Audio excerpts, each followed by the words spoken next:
Welcome to the Way of the Leaf. First time reader chat, Leafcast, based on the epic fantasy series written by Robert Jordan and Brandon Sanderson, The Wheel of Time. Welcome. I am my brother's brother Dan. I'm the one with the eyebrows. Ryan is not here tonight. Everyone rally him, right? Get him feeling good. Give him some vitamin D so he can recover from his awesome weekend. But we will tarry forward with what we have because this is what we do. I'm going to find some music that's not going to be loud. Let's do this. There we go.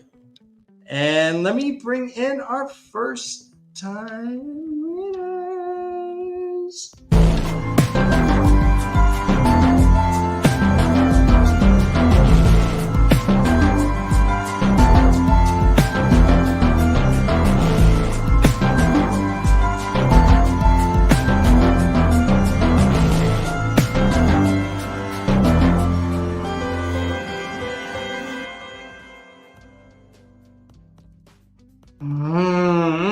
Oh gosh, see, they're reading. It's like I'm in second grade again, and everyone's just pretending to read so they don't have to talk to me. Hi, everybody. Hello, Josh. Hello, Carrie. Welcome back, guys. How are you? This book is so heavy, you know. It is. It is. Doing good. The weather's been kind of crappy this past week, but you know, every time I see the clouds, I think of this book. So the storm is gathering all the time here. Yeah, and Josh knows gathering storms. He's seen them come and go this past week or so. A bunch. Hello, Burger. I'm tired today, but I'm looking forward to talking about this. Hopefully I can stay awake. You guys are studs for being here every week. I appreciate you. And I'll we're gonna make this fun. The time's gonna fly by like the wind that starts chapter 1. Did you see what I did there, Karen? Nice. We talked about the prologue last time, and that had about 6 or 7 different points of view. But now we're starting on chapter 1. Do you guys just want to jump right into it? Let's do it. All right. Chapter 1 is called Tears from Steel. It has the dragon emblem icon, and it is a Rand point of view. But as always, we start with a wind. This wind blows around the White Tower, the Alabaster Spire. I think that might be our first Taishar. One person only Taishar, possibly, of the show. I found a couple more. But I have to be creative. One of the many differences between Robert Jordan and Brandon Sanderson is the lack of sexual innuendo that I can find. All right, so the wind blows. It sees that the streets of Tarvalon are all dirty. The wind notices that there's thugs. The wind notices there's rats and stuff. Cool, rotting garbage. Okay. The wind is pretty judgmental. The wind should be on an HOA board. The wind's like, we're trying to keep a collective. The wind blows past Tarvalon. It goes over the renegade army. The wind ponders and goes, it's weird that they're there. The wind goes past Dragon Mount. He's like, oh, the wind's cool. And then the wind starts going to Eridomen and, quote, something suddenly slammed against it. Something unseen, something spawned by the distant darkness to the north. Something that flowed against the natural tide and currents of the air. The wind was consumed by it, blown southward in a gust across low peaks and brown foothills to a log manor house, isolated, set upon the pine forest hills in eastern Eridomen. What? Whoa! Did our wind die? This is the first time the wind has been talked about in such a detailed fashion. I mean, it's kind of interesting. Like, what do you think, Josh, about the wind? Brandon Sanderson. Yeah.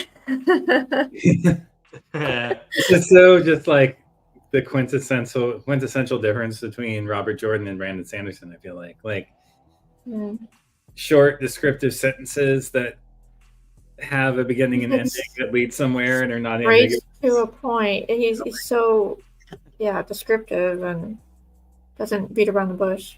No, I mean this. If Robert Jordan written this, it would be like 4 pages, and the wind would we'd still not know what the wind meant or was doing, and it would just, it's just a very different way of approaching it. I feel like this feels very in line with the last book, where the wind had like a personality, right? Oh, I think I know who you're talking about, and I suck with names. Havoc, chaos, something like that. Yeah, we were rapping with that guy. That guy's awesome. I'm so glad, Glenn. And if you're watching, I forgot your name. Sorry about that. But anyways, all right. So this wind, we still don't know what the wind is. This wind does have more. It seems to observe more. This wind is different from the wind we see. This wind's like, look at that garbage. Weird. Look at that. There's a rebel army. Does it stay weird, or is it like, oh, this is what I wanted? I mean, in some ways, you could read this as the Dark One, the Great Lord. Yeah, right? Like, is this wind dark in nature? Is it representative of bad guys or the Forsaken or something? Like, what? Okay. It feels like the Great Lord to me, like observing what's going on and stopping with Rand, Then get consumed by if the Dark One is already kind of riding that wind. Sorry, what about consumed by? You broke up. Oh, it's I was wondering what this wind slammed into and was consumed by. Was it like a force field or like a shield of some sort? Ran into the Tavernus of Rand.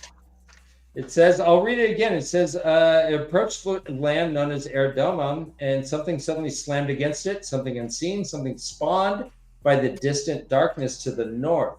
The wind was consumed by it, blow southward towards Rand's house. Yeah, it doesn't consumed by it doesn't mean that it was taken by. It just means that the wind was already consumed by the darkness.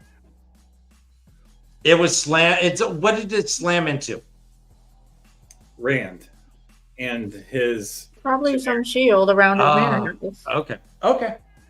Awesome. It said something on the wind smelled of rotten meat. Mm-hmm. That is, we noticed that last time as well. The wind kind of stank. Yep. I do. Tell me if this is a Taishar. I have 2 of them back to back. Quote, he didn't turn, but felt Min's fingers touch. And then, quote, a moment later, her hands moved to his waist and he felt her. I like the second one.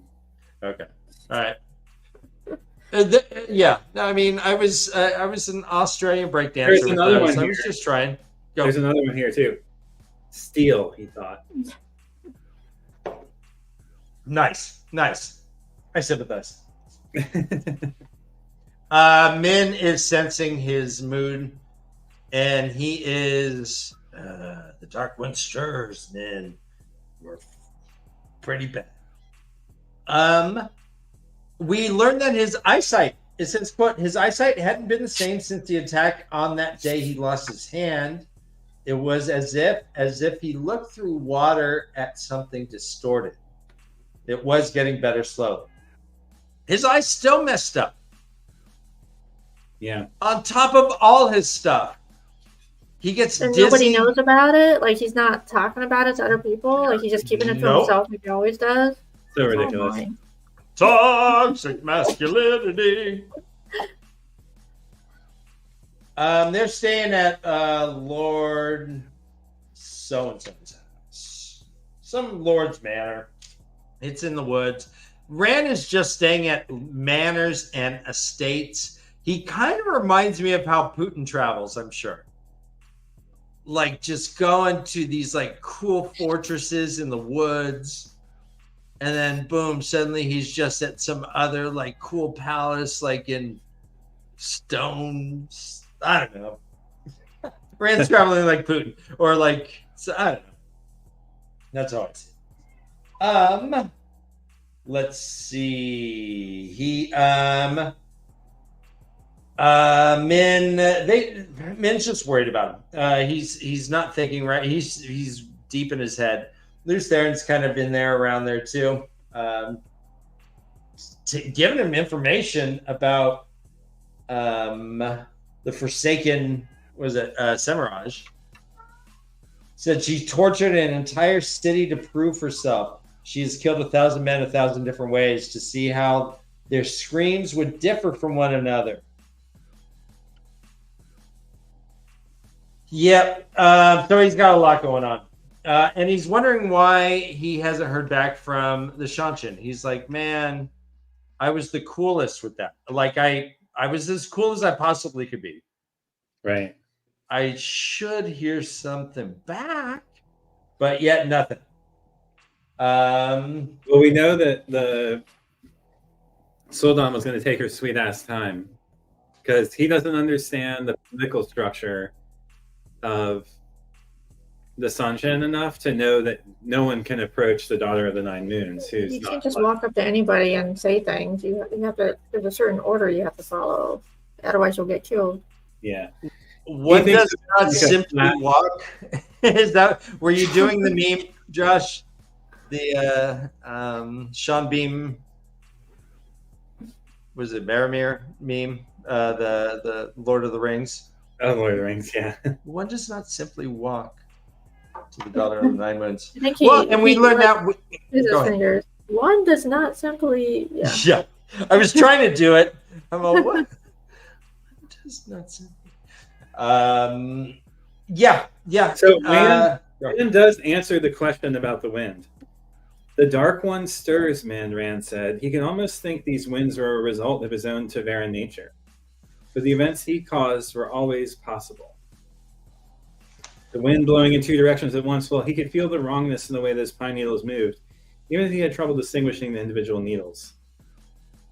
And then he realizes later on that he was wrong. It wasn't that the needles were moving in the wrong direction. It was something else. It was the dragon flag, the banner. Right. Which again reifies that it was his Ta'veren nature that was the thing interfering with the wind. Do you agree with that, Carrie? About that? But yeah, I think I agree with Josh, but I don't pick up on stuff like this when I'm reading it. So but yeah, I think I agree with him. Ta'veren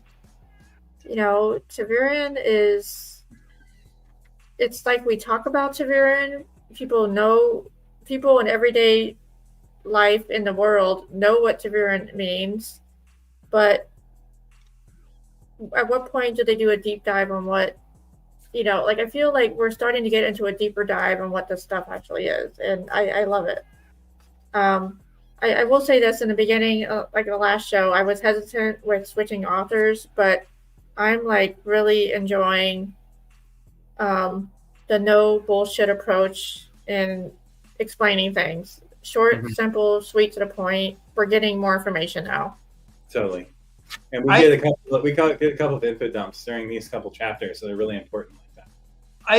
I think it's fun to always keep in mind that Sanderson was hired to finish this. Right. Not to. So the 3 books that he helped write with that was all with that goal in mind. Finish the series, yeah. Not bring along the series for 20 books so I can keep and so we are going to see things start to accelerate, I think, based on that mandate of this is what he's been asked to do. He hasn't been asked. I kind of actually want to start a habit of the show. I didn't do it during these chapters, but I should go back and do it. Of the count of how many times they say Tarmin Gaiden is coming soon.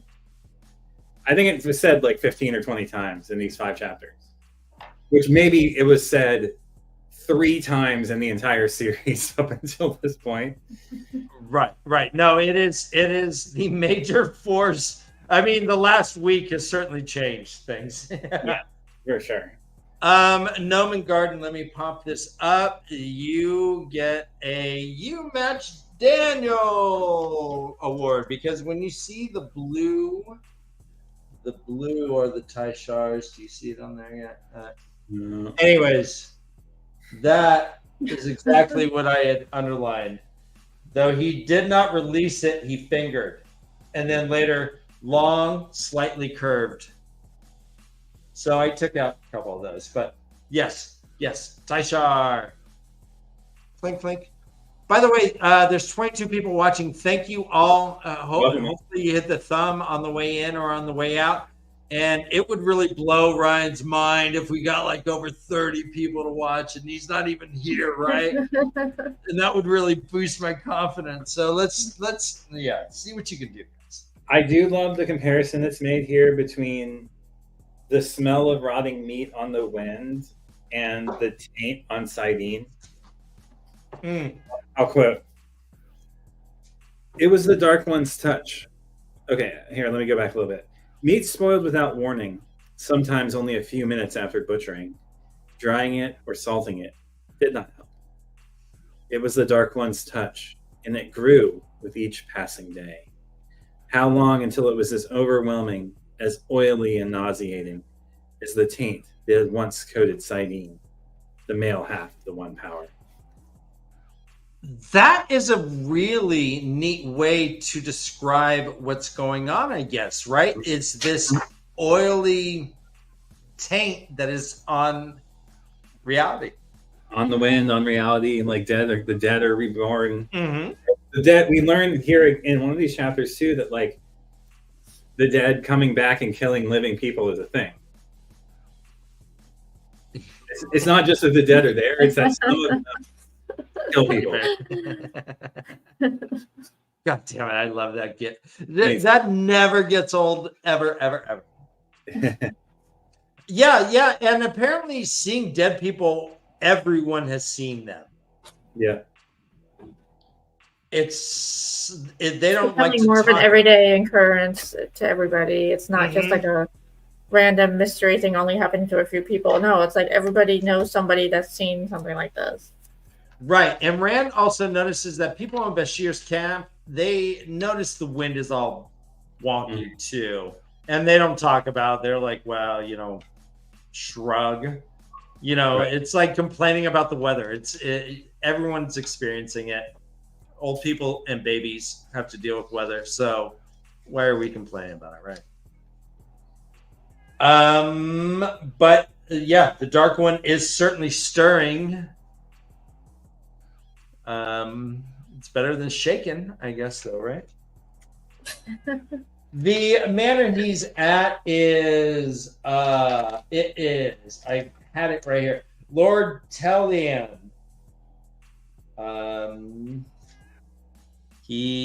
So just for our friends. He's like, I wonder if we're gonna find Grendel here. And he's like, what the hell? He's like, yeah, as Modian said, Grendel was in Erdomon, and that was though that had been months ago. So again, when was the last time we heard Asmodean mentioned in the books? I mean, it's been a while, right? When he went to go find some wine, and he said,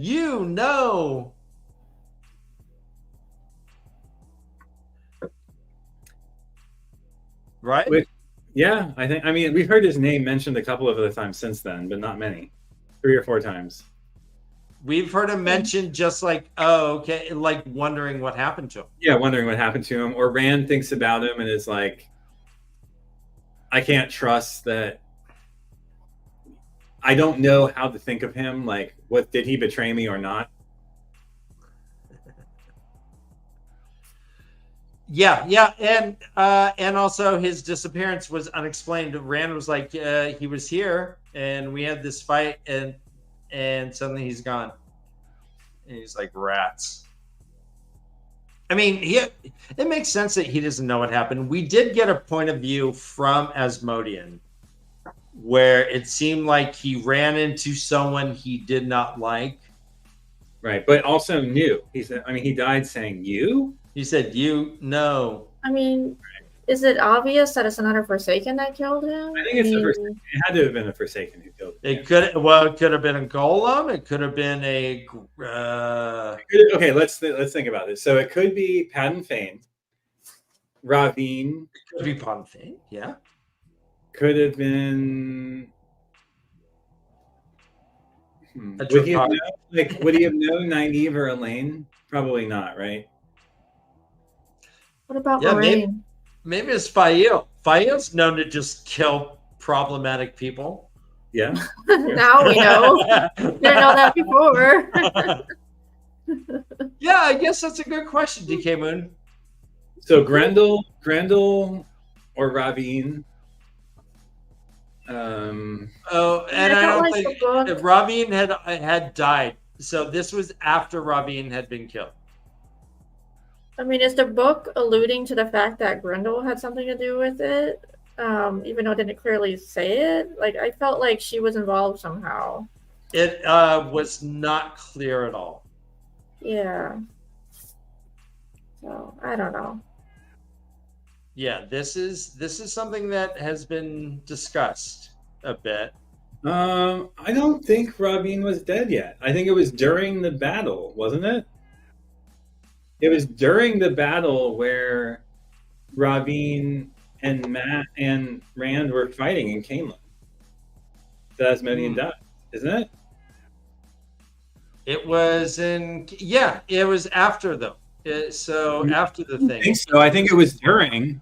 And Yeah. Rand balefires Ravine and undoes all the murders that he did, right? Hmm. Oh, here actually, hold on one quick second. Let's bring in our special friend.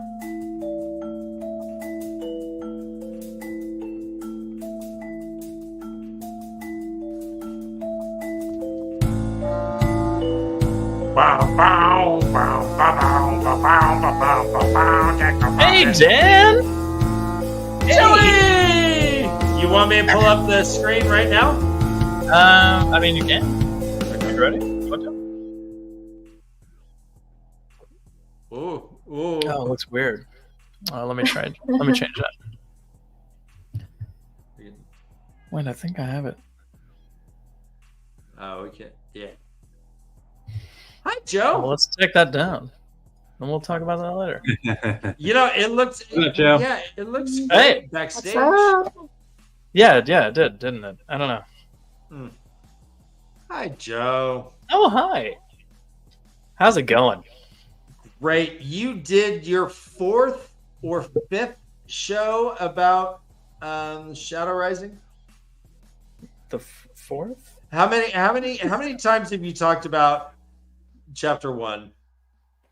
On the show? Just the Yeah. second time.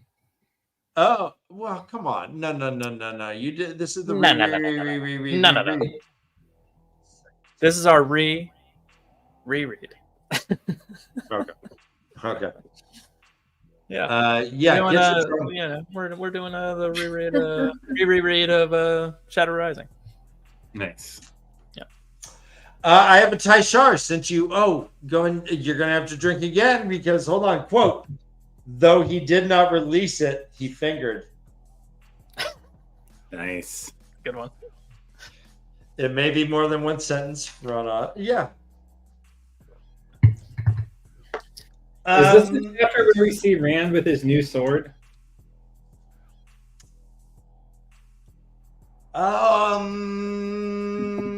I Or is that think that later was in on? the prologue. That was in the prologue. I think so. So, what do we make of this new sword? Oh no, it is right here. He says he relaxed his hand on a sword. It looked as if it had been designed specifically for Rand, and yet it was centuries old, unearthed only recently. How odd that they should find this now, he thought, and make a gift of it to me, completely unaware of what they were holding. He had taken to wearing the sword immediately. It felt right beneath his fingers. Taishar. He had told no one, not even men, that he had recognized the weapon, and not, oddly, from Lutheran's memories, but Rand's own.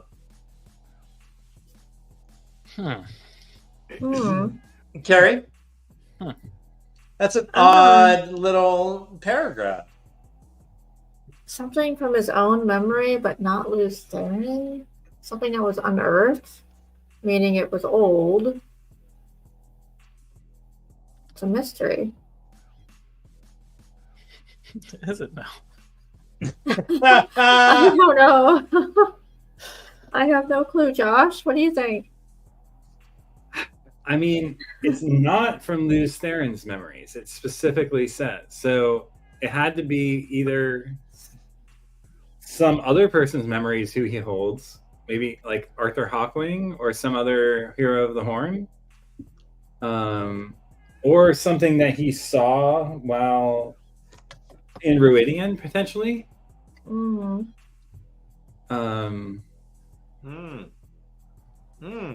What did he see in Ruidian?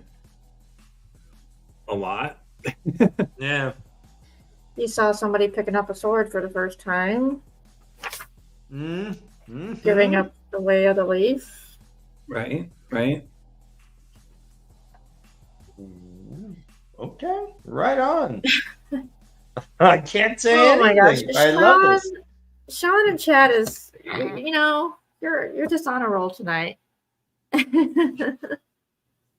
What? Because no, it's her. All right, so he in comes Catchwayne and Nynaeve and Olivia. And he's like, so how'd the questioning go? Damn it. And she's like, don't talk to me like that. And he's like, all right, Catchwayne, said I. Nynaeve's like, this creature's a stone. We can't get shit from it. Catchwayne's like, don't worry, we got an art form to this. We'll do it. Rand says, this isn't art, Catchwayne. It's torture. It's like, I need answers. She's like, yeah, but you deny us the tools we need, which includes pain. We need. How are we supposed to torture if we can't waterboard? How? But Rand is like, you will not threaten or hurt the Forsaken. Why is he doing this? Oh my gosh, it's so annoying. I think it's because he doesn't want to put another notch on his, he's very sentimental about killing women. Okay. Right. Yeah. That's a very good point. Okay. He does have a list that he kind of just mutters to himself sometimes, right? Yeah. Okay. Do you agree with that, Josh? I think so. Yeah. Okay. So who? Sorry, I'm still on the sword topic. Whose sword did Avienda present him with? Laman? Or something? Was it Layman's sword? Oh, it may have been Layman's sword. Yeah. Or Laman's. And that was also or Laman's. A ruler of. Like, could this sword be like a Terangrial or something? Like, it's weird the way he talks about it, like as if it's something more than a sword. Right. He's like, oh shit. Mm-hmm. Oh, shit. And he puts it on and it feels right. It feels in right. Italics. Right. Joe, feels right Yes. in italics. It feels right. It just feels right. You're an artist. Do you have really good printing? Not anymore, but I'm old. Okay. I did for a long time, I think. Can you print lazier in italics? Would I? What? Can you do a word in italics and like make it look good? Okay. Yeah. I'm sure you can. I can't.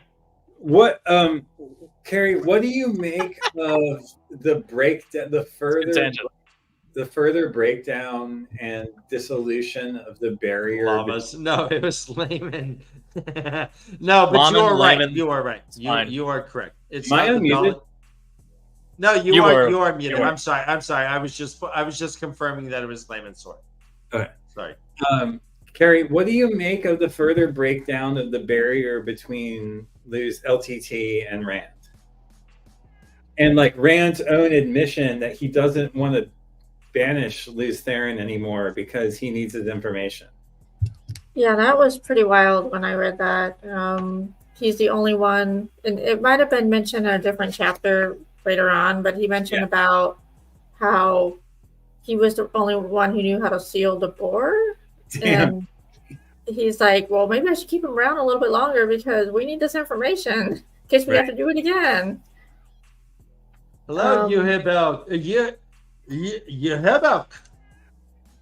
I love it. Yes. Both the list and the sword are reminders of where he started. Right. His way to hold himself is different from Lews Therin. Perhaps. But to Joss's point, he is not trying to hide himself from Lews Therin anymore. To the point where he has a thought that this has happened in the past, but he's now able to recognize when he has a thought that he can't differentiate whom it came from. And I think that's beautiful. This chapter ends with him arguing out loud, or at least expressing his frustrations with the voice in his head. Tell me, Rand yelled, throwing his cup down. Burn, you kinslayer, speak to me. The room fell silent. I said. Rand blinked. He'd never tried to speak to Lews Therin out loud when others could hear. And they knew because Semiraj had spoken to the voice he had heard. But everyone keeps it cool. They're like, I should probably just look at my shoes. Nynaeve finally gave in and tugged her braid. So, yeah. And but again, Lews Therin says, you promised that we could die. And he abandons Rand. He runs into the back of his mind. And that's when Rand loses it and speaks to him out loud. Right? Yes. Yeah. And it said, Nynaeve said something, but Rand ignored her. Lews Therin, he said, what was it you did? The woman went, because he said, all right, they refused to help, as you know. Refused, said my plan was too reckless. That left me with only the 100 companions. No women to form a circle. Traitors, this is their fault. He's like, wait, what did you do? The woman won't help? Why? Huh? And he's like, hold on. You have a lot of cool information. You're a wacky library. What else about this chapter in Rand do we want to talk about? Well, looking back, go ahead, Carrie. Sorry.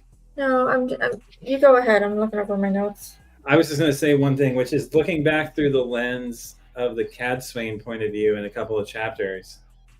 This idea of hardness and firmness, or hardness and toughness being equated for Rand. It's really spelled out in this chapter.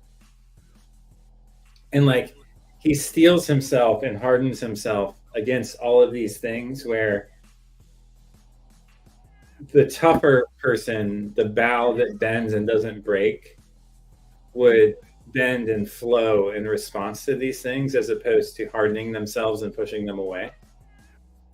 And it feels like that's a real call out of the character development that it has to happen for Rand in this book and the upcoming books before he can become the savior he needs to be. That's interesting you mentioned that. This quite a few of these chapters dwell upon strength and hardness, right? Is that what the opposite? And hardness, yeah. And this is called Tears from Steel. Steers from Teal. Yeah. You know what? Yeah. All right, so Steers from Teal is your next drawing prompt. Steers from Teal? Yeah. What's the song title? Everybody wants to rule the world? Everyone wants to blue the world if it's teal. Yeah. Let's go on to chapter 2. This is called the nature of pain. Mary had something she wanted to say before we. Oh, I'm sorry. Please. Oh, I was just going over my notes. I mean, we covered all the big points. No, go ahead. There was nothing really else that I wanted to add other than I really enjoyed the writing. You know, I don't know how to describe it. Like I keep saying the same thing over and over again. No, say it over and over again. Sanderson is rocking it. Like I love it. Okay, I want to mention one sentence before we go on from the end of the chapter. No, Rand growled, waving a hand, a stump at her. You will not threaten or hurt her. And he's talking about Min. And it's Min who he protected by putting his sword and hand up. Hit the Dragon Scepter. Dragon Scepter and hand up. Mm-hmm. It's just like sentence is a meta sentence of the entire thing that led to his hand being gone. It's fucking beautiful. Like, but well, actually, in context, that's good writing. Josh, isn't in context? He's talking about Semiraj, though. It's like you press us for results, boy, and yet you deny us the tools we need to get them. No, I get that he's talking about Semiraj. No, he's absolutely talking about Semiraj because she's a woman. But he also yeah. Sorry. It's not. I get that it's not Min he's referring to in this sentence. I see. Yeah. Okay. But that it was protecting Min that led him to lose his hand. And he waves this stump about the woman who took his hand. I don't know. It's just very meta and just such a beautiful callback in like a 1, 2, 3, 4, 5, 6, 7, 8, 9, 10 in a 17-word sentence. It's just like wow. So good. I agree. All right, let's. Now, how many words is the next sentence? 4. Okay. It said, just checking. Fuck you, Twatcast Show. just checking. That's what it says right there. Let's see. Oh, let's say hi to Patrick. Hello. I'm just I haven't been monitoring chat, but hello. Hardness is fun. Oh, and Moonshadow is here too. So let's say. Do you think, Harry? Do you think that Rand? Do you think that Rand keeping this quote one shred of light inside of me, of not harming women, will be his downfall, or that could cause the problems in the end? I mean, I think so. I mean, it's almost like a throwback to the earlier books where he wouldn't let the Aiel maidens go fighting because he just wanted to hold them back and not, get killed. At some point, he's going to need every person that he can find, male or female, to begin the fight. Right. That's a good question, Josh. He hasn't. Robert Jordan himself didn't necessarily. Well, let me ask you guys: was this, I guess, act of honor that the boys kind of have, like protecting women and not really seeing them as equals in regard to certain situations?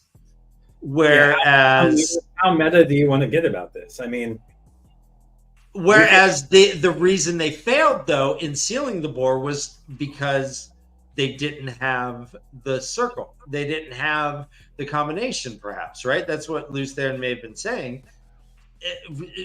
So this is just farm boy shit, right?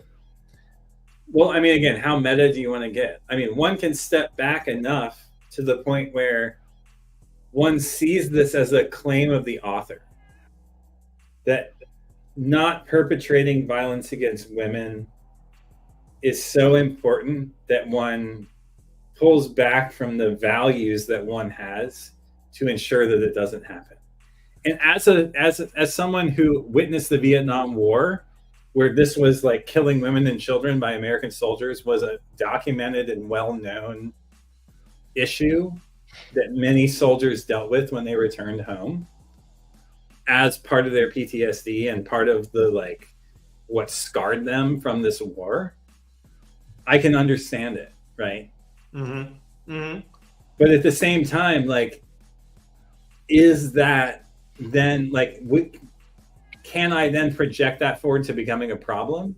No, like that seems like it's less likely to become a problem because of the author's intent. Now, it's no longer that author, so does all of that baby go out with the bathwater?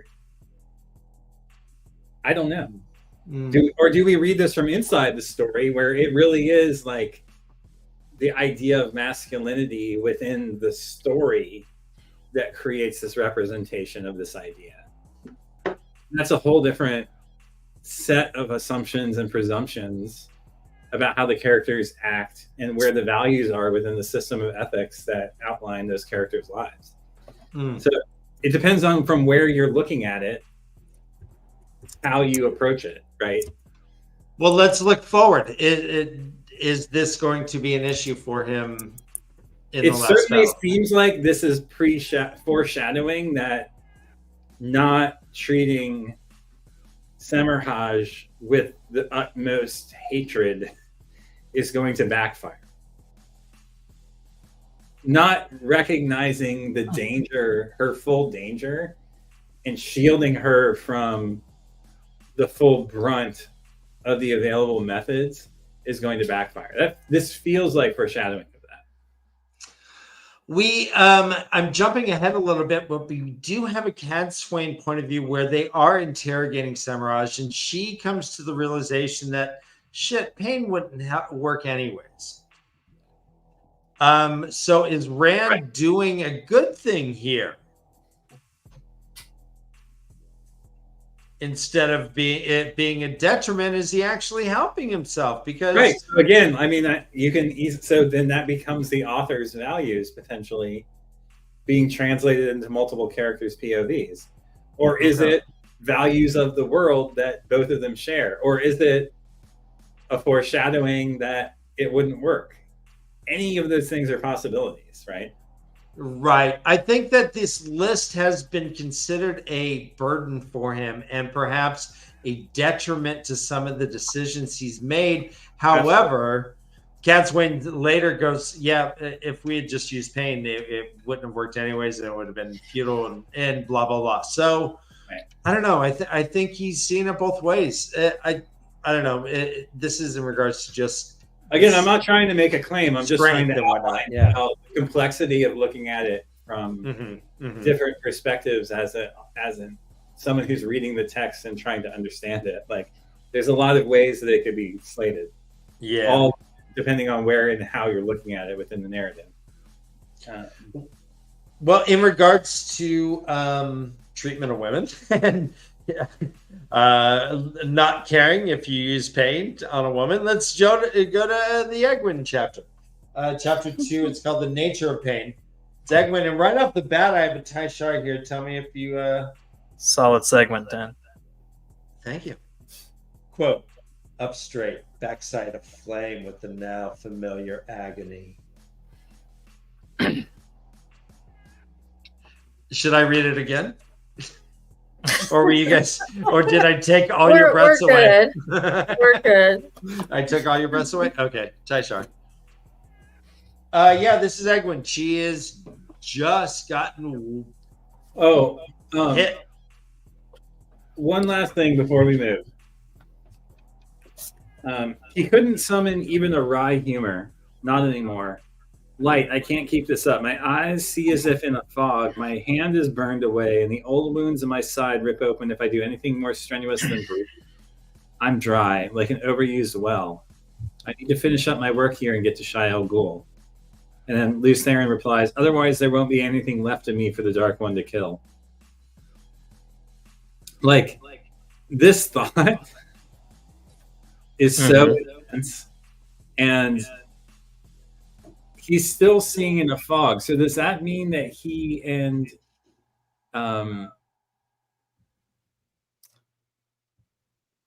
Moradin are still overlapping with one another in such a way that he can't see?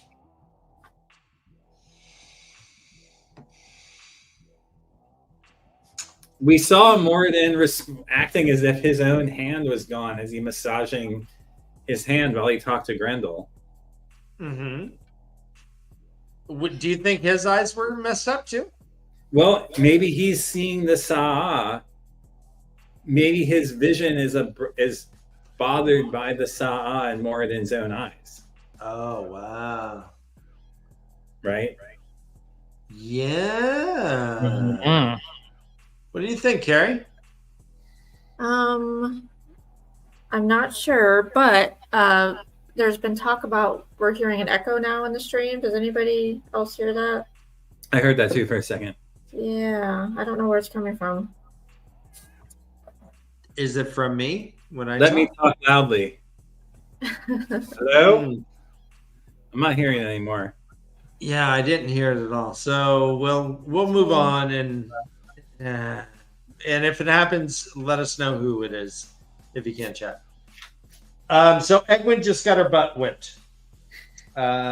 She Again, is for the millionth pretty. time. Yeah, she's pretty stoked that she didn't cry, really, right? She had one tear or something. Yeah, she said only one tear in each eye this time. She smiled into her reflection, and her twin selves nodded to one another in satisfaction. Sylviana's like, she has a leather strap in her hands, a belt, a leather belt, guys, but a strap is a thick belt. Gross. She's like, well, this is all I know. I am a hammer and you are a nail, and so my job is to pound you until you're flush with the wood. You know what I mean? And she's like, well, quote, I will continue to punish you until you submit. Proper order must be maintained. She's like, oh yeah, proper order, like this shithole of a white tower you got here, dummy. This shithole that Elida's doing, you big dummy. And she's like, well, you didn't call me, you didn't say Sadai after my name, so I'm gonna have to hit you again tonight. Come back after dinner. But all right, so she has to go attend to Elida first. So she's like, I gotta attend to Elida. She's like, all right, go get dinner because you're gonna have to get healed because I'm gonna beat the shit out of you with this belt. Because you didn't say Sylviana Sadai. And she's like, yeah, and also Elida's probably gonna send you down to get beat as well. You're probably gonna piss her off.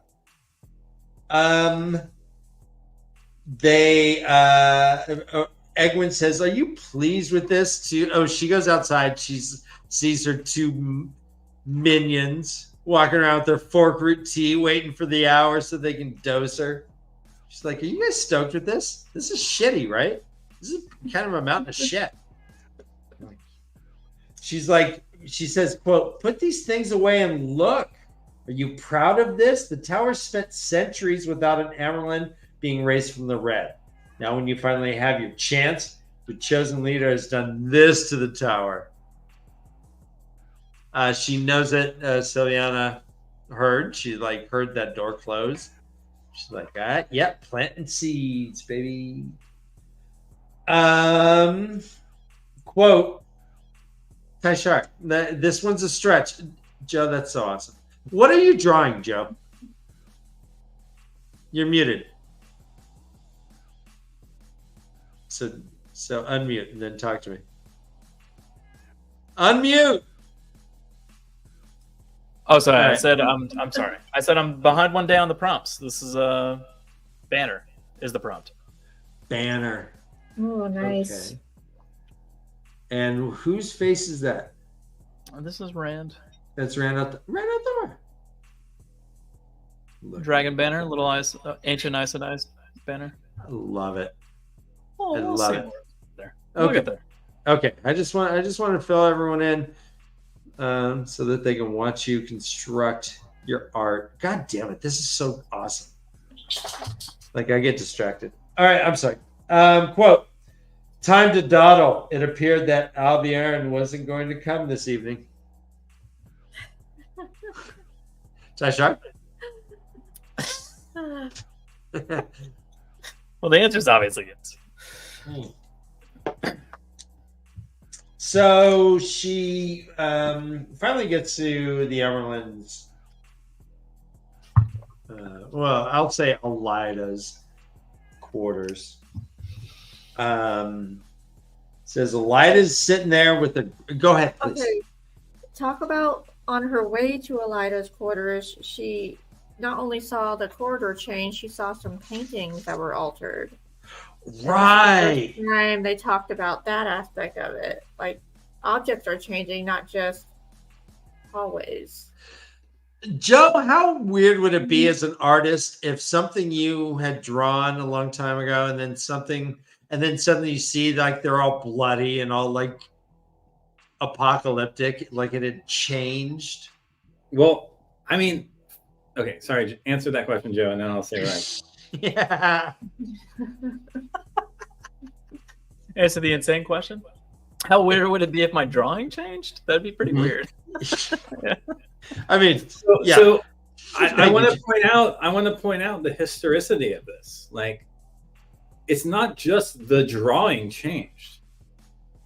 The underlying historical event that the drawing represented changed. No longer made sense. All right, I'll read it. It's not that the story, it's not just that the drawing changed, it's that the fucking story in time, in the timeline that they are in at that moment, no longer is represented by the original art, and therefore the art represents the change of the timeline. Here, I'll read the passage here. It's a balefire for history. Yeah, and so it says it's a bright tile mural. The image was that of an ancient Amerlin sitting on an ornate golden seat, holding forth their hand and warning to the kings and queens of the land. The plaque at the bottom declared it to be a depiction of Cargaean Macaroni, ending the rebellion of Macedon. Egwene vaguely recognized the mural. The last she had seen it, it had been on the wall of the Tower Library. But when she had seen it there, the Amerlin's face hadn't been a mask of blood. The dead bodies depicted hanging from the eaves hadn't been there either. I mean, it's like history itself. The past is flapping in the winds of change. Is this okay? So I guess let's talk a tiny bit about the alternate universes that exist. Flicker, Carrie, do you think that Tarman Gaiden happens in all of them? Ooh. I'd say yeah. Okay. And so are hang they on. are they individual Tarman Gaidens, or are they the same Tarman Gaiden? I'm sorry, Josh. Let Carrie finish. No, I mean I'm just thinking about like all the different sci-fi shows and movies I watched over the years. I keep thinking about like alternating timelines and parallel universes, and can these things be applied to this book? I mean, we talked about Balefire. I just wonder, is somebody going back in time and changing the future? Ooh. To some degree. Okay. Whether or not that's true, I don't know. I mean, I'm thinking that's about what the I'm Flash. trying to make, Carrie, just to be clear. That is the point I'm trying to make. Yeah. Is that history itself is changing as the Great Lord emerges from his prison. Well, let me, if I can be Hang on, selfish. I want to say something Okay. about what I think you led the question, Dan. We have no Dan, reason. shut the fuck up and let Josh say his piece. God We damn. have no reason to believe that these are alternate parallel realities. Well, something changed. It was a historical thing that had changed. It was a tile mural. But We that have doesn't mean seen. there are parallel realities. That means that this reality changed. Saying that there are saying that flicker are parallel realities is totally an assumption that there's no foundation for in the narrative. You're very correct. You're very correct. However, all right. I guess my point still stands about Tarman Gaiden. Is it one Well, singular you would event? have to have parallel realities in order for that to be true, and we have no indication that that's the case. Well, we have Ogier that want to split. Right, but that just we- means they want to leave this reality. Just like the people who the Athon-Mier had to deal with and poisoned all their children. Like fucking... I mean, So what it do you doesn't think mean that happened? it's true. What do you think happened during the Waygates? The flicker? Yeah. Or when they were when People they with were this possible- when they were people like with in this- that land, like when they're in the land where it seemed like the Shanshan creatures were around and stuff. The land? Yeah, so they had so Baron and they all like kind of showed up, and it was like this like desert. It was like Dune kind of, right? The And one then where they run they into found the, Celine. right. Celine is there with the I mean, what is that? Is there a the time? Shanshan. Is there a time and guide there? Like, besides my terminology or my lingo, like is there a time and guide there as well? So there's no indication. I mean, we don't have any indication that that was happening concurrently.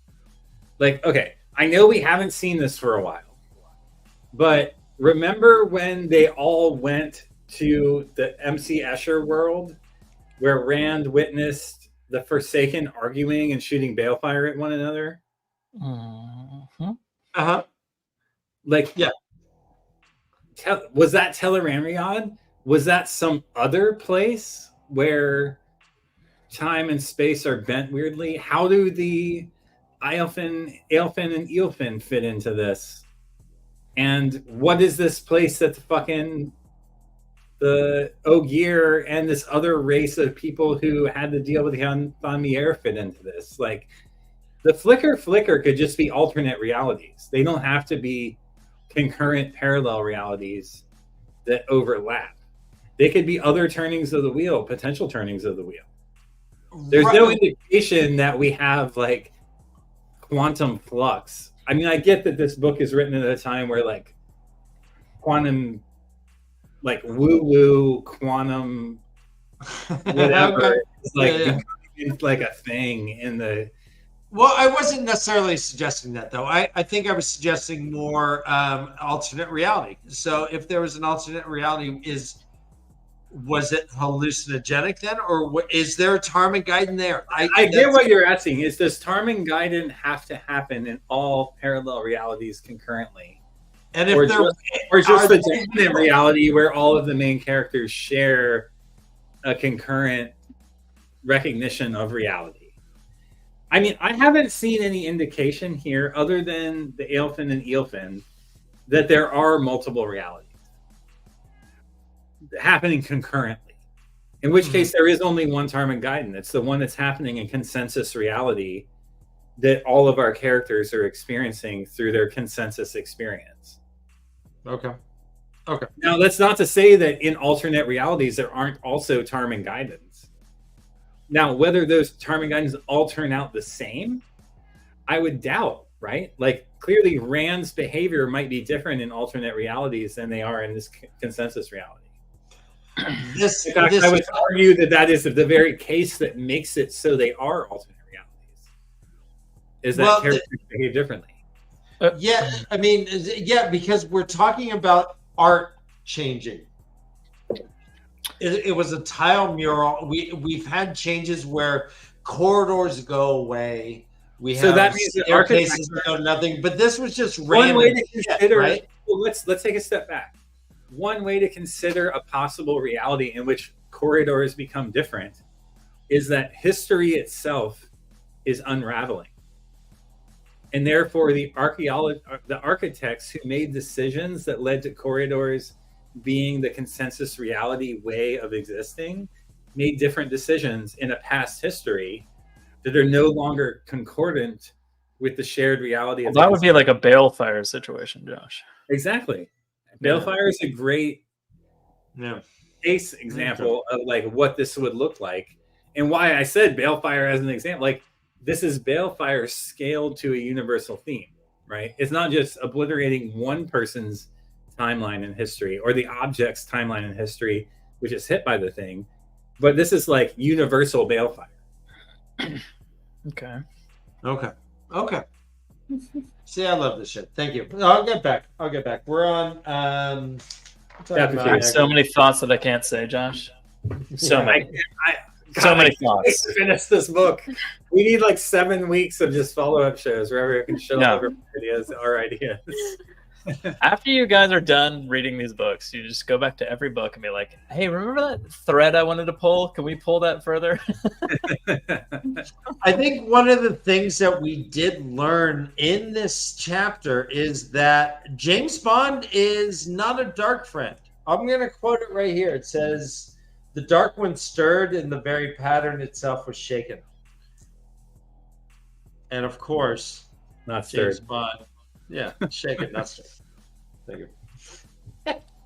So she goes, and so it's the worst date ever that Egwene is like being a servant to. Elida's with the Grey Sister. The Grey Sister's name is Midani?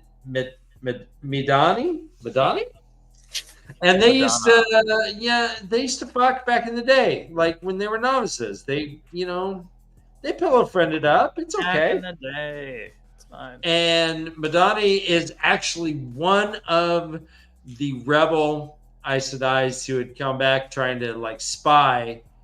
And Elida obviously is just knows this. And this is the weirdest kabuki play ever that Egwene's watching, right?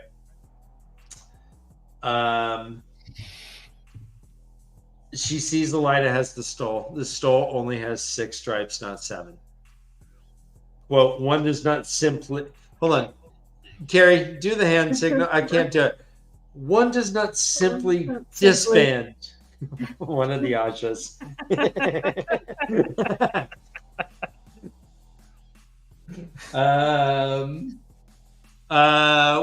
So Egwene walks in. Elida's like, "No curtsy? You're gonna get beat tonight." Nah. She's like, "You have no idea." Egwene, before she enters, but let me backtrack. She's standing in front of the door, and she was like, "Oh,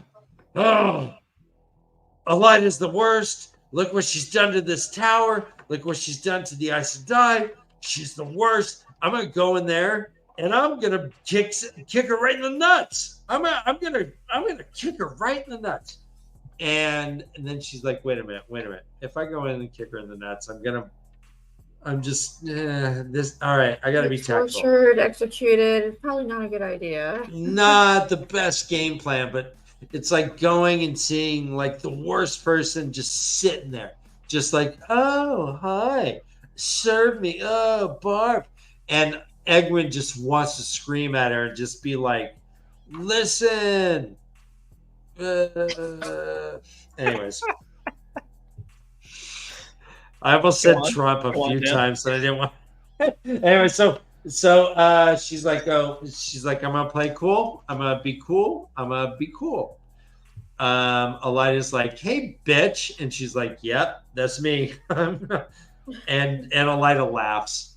Elida's like, "Yeah, I knew it." She's like, "Get me my soup." Egwene goes and gets. All right. So tell me, Carrie, Josh, 1 to 10. Bowl of brownish broth bubbling with Queen's Crown mushrooms. Smelled heavily peppered. 1 to 10. Where do you rank that?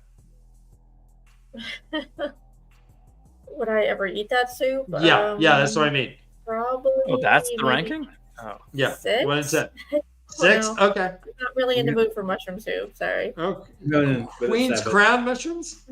I'm going with a 7. What's a reference to Queen's Crown mushrooms is a reference to boletes. Bullies? Boletes? Yeah, the mushrooms with pores instead of gills.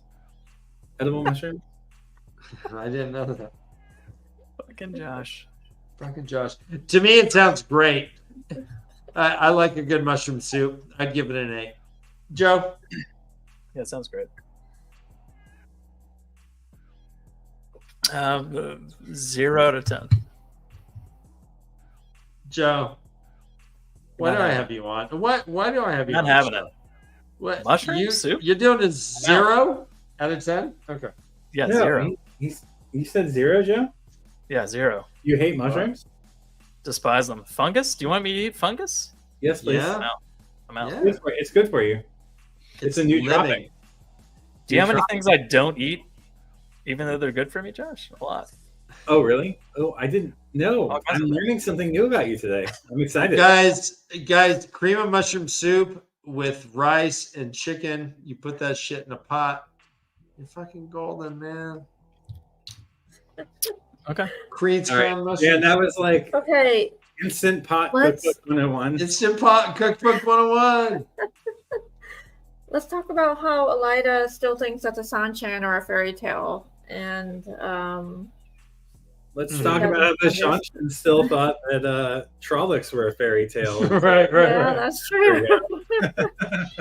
But yeah, Elida's like, yeah, they're way far away. Blah. Blah, blah, blah. Hey, It's just. I do have a tie shot here. Tell me if you agree. Dobie, quote, Egwene felt herself shaking. In another moment, she burst. I'm going with it. Yeah. Tie shot, motherfuckers. Tasha.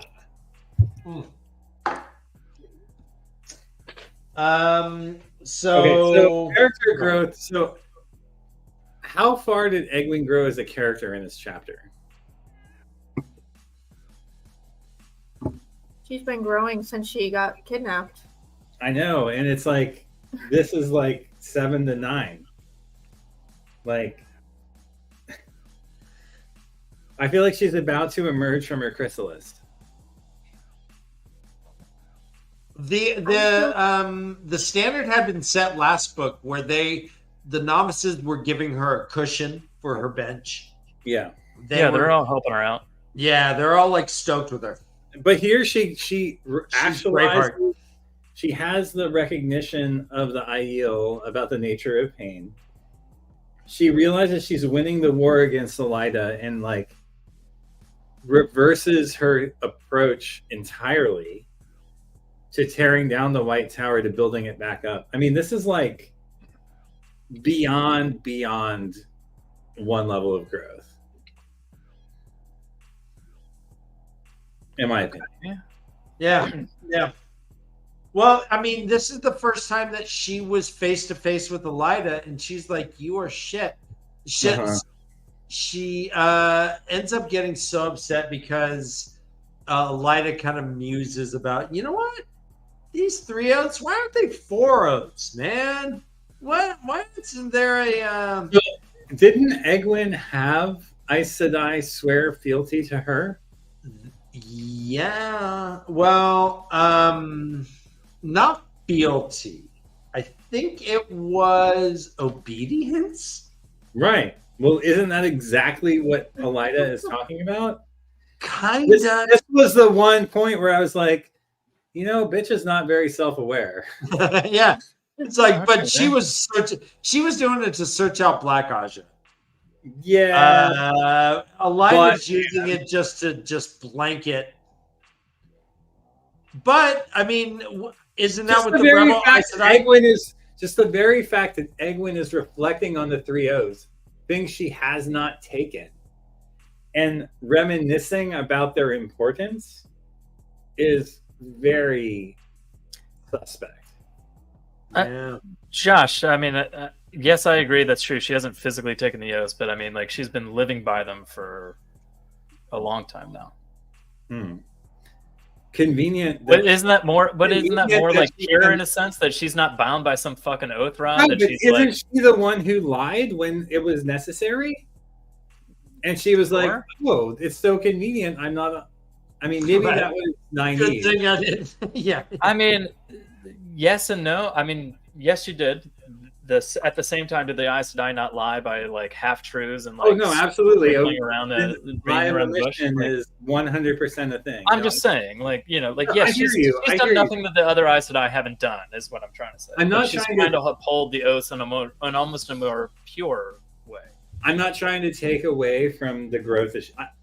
This is on the heels of me saying she's gone through major character growth and expansion. All right. I'm not trying to take away from that. I'm just noting. What's out there, Josh? You know, Look, without contradiction, there is no growth. I mean, in a sense, like if she only had an upwards arc and lacked the complexity to be nuanced, then it would not be as interesting. okay. Well, and again, Sanderson is here to finish the story. So if Egwene suddenly mans up, or what? That's a wrong term. Woman's up. Yeah, woman's up. This is what he's here to do. I do have another Taishar here, if you guys agree. Isn't the oath rod gone though? Isn't the oath rod literally with the fucking? I do have another Chai Shar. Isn't the oath rod gone though? Taishar! Are you talking about the Shido? Yeah, the Shido have the oath rod. That's a no. There's more than one oath rod. We discovered that in a couple books ago. Mm-hmm. There's more This than one one was oath rod. given They're by numbered. like Gideon or something. Oh, okay. So this is the alternate one, the one that removes the oaths. That is with- Josh, I always wanted to say this to you. Josh, we talked about this in the past, but in the past show. Taishar, quote, Egwene did the only thing she could do to stop herself. She dumped. Yeah? Damn, Jesus. Yeah? No, No? I'm holding back against this one. It's loose at best. I mean, I want to drink, so I'm going to. But you know, Fine. All right, so she drops the awesome queen crown mushroom soup. On a And priceless starts- rug. Yeah. Well, you know what? Well, here's the thing. Here's the thing, right? If you have one power, can't you just steam clean Clean that your shit out of like, it? all the time? Egwene can't though, because she's on fork root. Someone can. Yeah, Elida could. how convenient, you know? Egwene whispered as Madani knelt down to help. Yes. Yeah, see, Josh, you're a wild card. I'm never sure if you know what you guys. All right, so she's like, hey, while they're like cleaning the rug, she's like, "Psst, hey, come talk to me. Madani's like, no, you're only an accepted. And she's like, fuck you. I'm your Amerlin. Talk to me. And she's like, okay. End scene. And then Elida's like, get it! You ruined my rug! Tell Siviana to use like her high-heeled slipper and whip your ass. Like, I want to see bruises tomorrow. She's like, okay. But she stops by, gets some food. There's food waiting for her. Awesome. She goes back, and Sylviana's like, oh, yeah, well. Yeah, that sucks. But the Amerlin's spoken. And Egwene's like, yep, I have. She's like, that's not what I meant. But that was pretty cool. So And- I want to go ahead, Dan. Sorry. So Sylviana starts to hit her, and as Egwene's getting beat, she's like, this is fucking ridiculous. This is so ridiculous. I have to laugh. Sylviana's like, what are you doing? She's like, you understand? She's like, are you well? She's like, yeah, I'm well. Do you understand you're hitting the Amerlin? For what? For what? This is bullshit.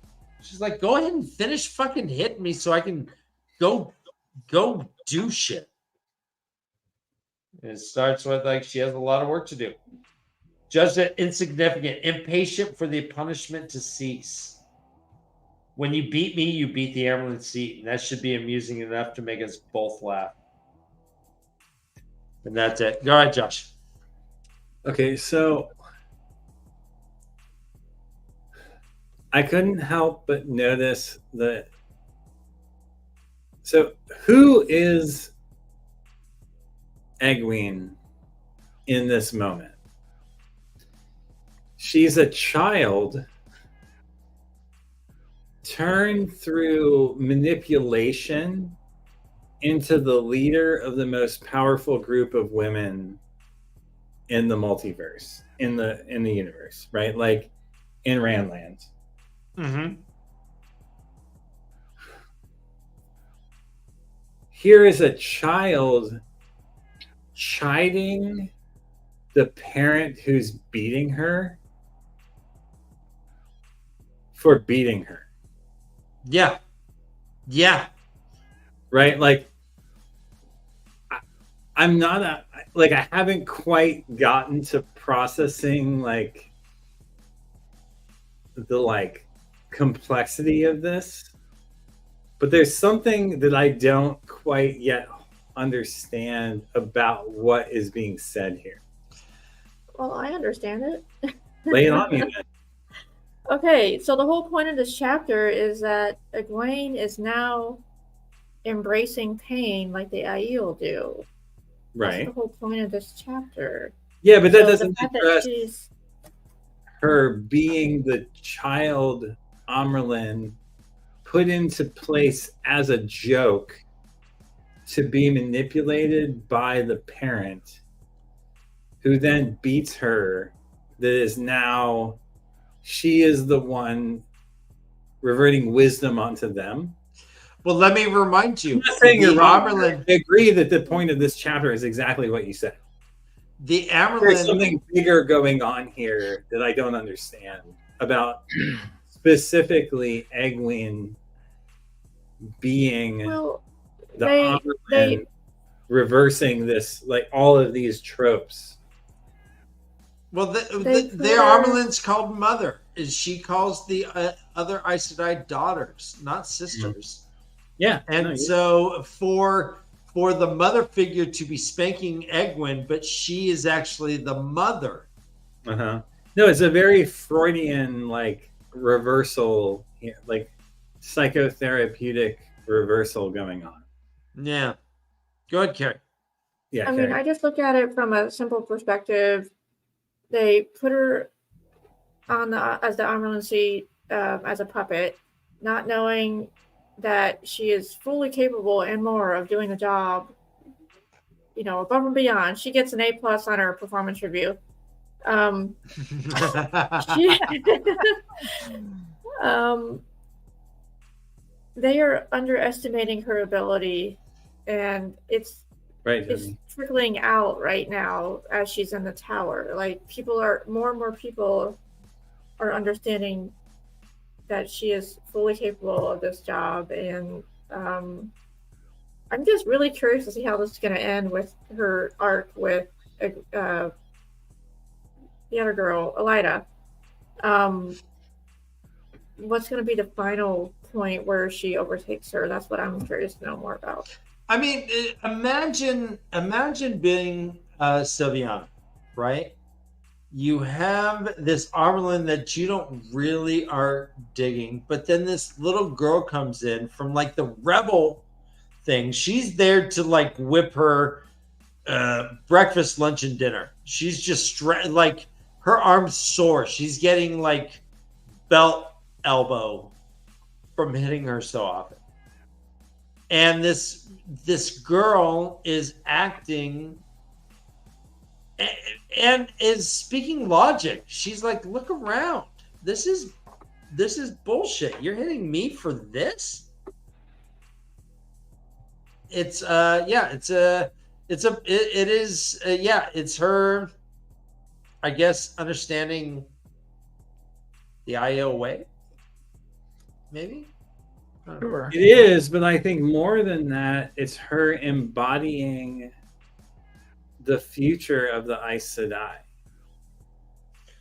It's the Right. daughter become mother, like role reversal, time reversal, where like the youth represents the future and the mother the past.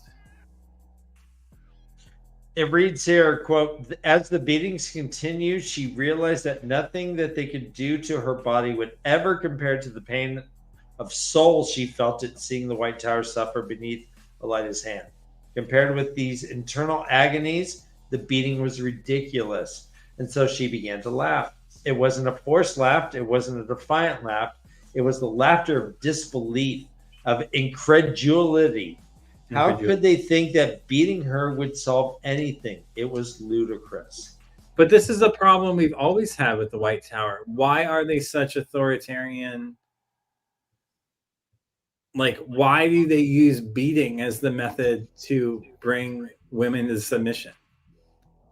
This has been a problem we've had for books and books and books and books and books. This ends with Egwene asking Sylviana, hey, remind me something. Quote, what was it you said about Shemmarin? Why was it Elida got away with taking the shawl from her? And she said it was because Shemmarin accepted it. She didn't fight back. She said, I will not make that same mistake, Sylviana. Elida can say whatever she wants, but that doesn't change who I am or who any of us are. Even if she tries to change the three oaths, there will be those who resist, who hold what is correct.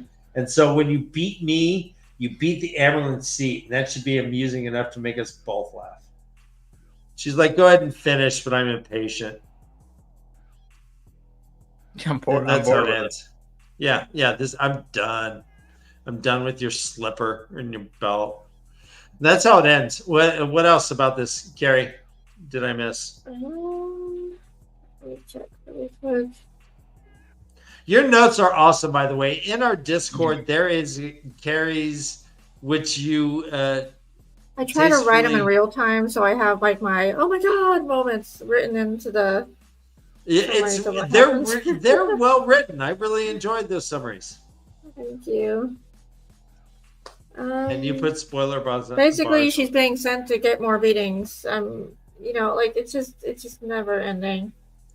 But what a shitty week, right? To just get beat and your butt hurts. I mean, she's fine, you know.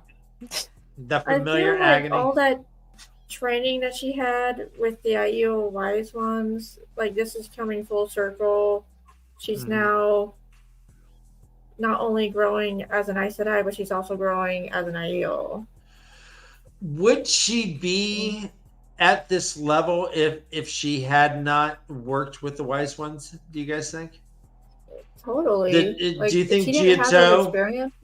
Yeah, is Giotto kind of defined her experience? Again, I'm just going to argue my totally baseless fucking point that Egwene is the real hero. Now, Rand is an Aiel in blood. He doesn't have the training of the Aiel to resolve him into what is necessary to be the protagonist of the story. Egwene is not born of the Aiel, but has the training of the Aiel, the literal like information necessary to behave in the way that allows her to become the savior. You don't think Rand is trained like an Aiel? No, he's not trained as an Aiel. No Aiel has ever taken Rand under their wing and shown him how to live the Aiel ways. Does what Rand the fuck do you think Avienda's been doing? What? What do you think Avienda has been doing? Yeah, but Avienda failed. That's what, I mean, in my opinion, and we're about to get to this chapter, the reason Avienda is being treated as a failure is because of her inability to train Rand in the ways of the Aiel. No, her inability to keep Rand under control for the Aiel is why she's being punished. Well, how are those things any different? that's what the Aiel wanted. Rand doesn't know Giotto. He has no idea. He never mentions it. It's not a part of his his understanding of reality. Yeah, that's a Egwene very is- good point. I think he knows it. I don't think he practices it. Yeah, Josh, Joe. the way- And the Joe, way we're, Okay, no, Joe, okay, we're, Joe, I we're hear not you. I correcting hear you. anything, Joe. I hear you. That's a good point. But whereas Egwene lives it to the point where she's embodied it and internalized it, and this is the chapter. Yeah, but where- why does that make you embody Giotto, so you're the savior? Well, that allows her to have like the opposition between the Aiel and the Randland way of life is, I think, part of the yin yang that leads to one being able to have a full understanding of reality in order to move forward in a way that allows you to break the wheel of time or sustain the wheel of time. Again, I have no fucking clue whether it gets broken or sustained at the end of this story. But Gotcha. whatever it is, knowing both of those halves allows you to move into a position where you can make the decisions necessary to perpetuate the myth, whatever that myth is. Yeah. Okay. Don't get me wrong. I love the fuck out of Egwene. I could be totally fucking wrong, of course. and I'm just trying to force you to, expand upon your ideas. No, I get it, and I hear you, and I still think that Elaine is the true hero. Like, I will be shocked if Elaine is not. That is a true hero. That's the true hero. No, that's the fucking cummerbund on the suit that is the Wheel of Time. Okay, Bannon, that sack of suet is the true. tails. Yeah, that sack of suet. He's the real hero. We all know it. I mean, Okay. maybe you're right. Have you seen how he can spot ahead for the band? He's so There fat. he is. But I think All right, Elaine, so- I think Elaine will be the true hero of the story, whether or not she's honored by the narrative in a way that makes that true. That's a very solid point. Okay. All right. Let's jump into Avienda. This is chapter 3. It's called The Ways of Honor. Go ahead. I'm One sorry. comment really quick. Okay, so one final thing I just wanted to say. When we first read about Egwene being with the Aiel and what was it, book 4 or 5-ish? Yeah. In the Yeah. beginning, I didn't understand it. I didn't understand what was her purpose of going to them, training with them. It was just all weird and foreign to me. Okay. But now that I've read subsequent books since then, I felt like it's starting to make a little bit more sense now, like how they are helping her. They're basically building her up and giving her extra armor, metaphorically speaking, to then, fight this battle that she needs to fight. So, okay. Continuing Okay. on. No, I like that. I like that a lot. I like that. I like that a lot. Yeah. And yeah, all right. I heard it when I said it, Breaker. We were talking about heroes, and I think Bella.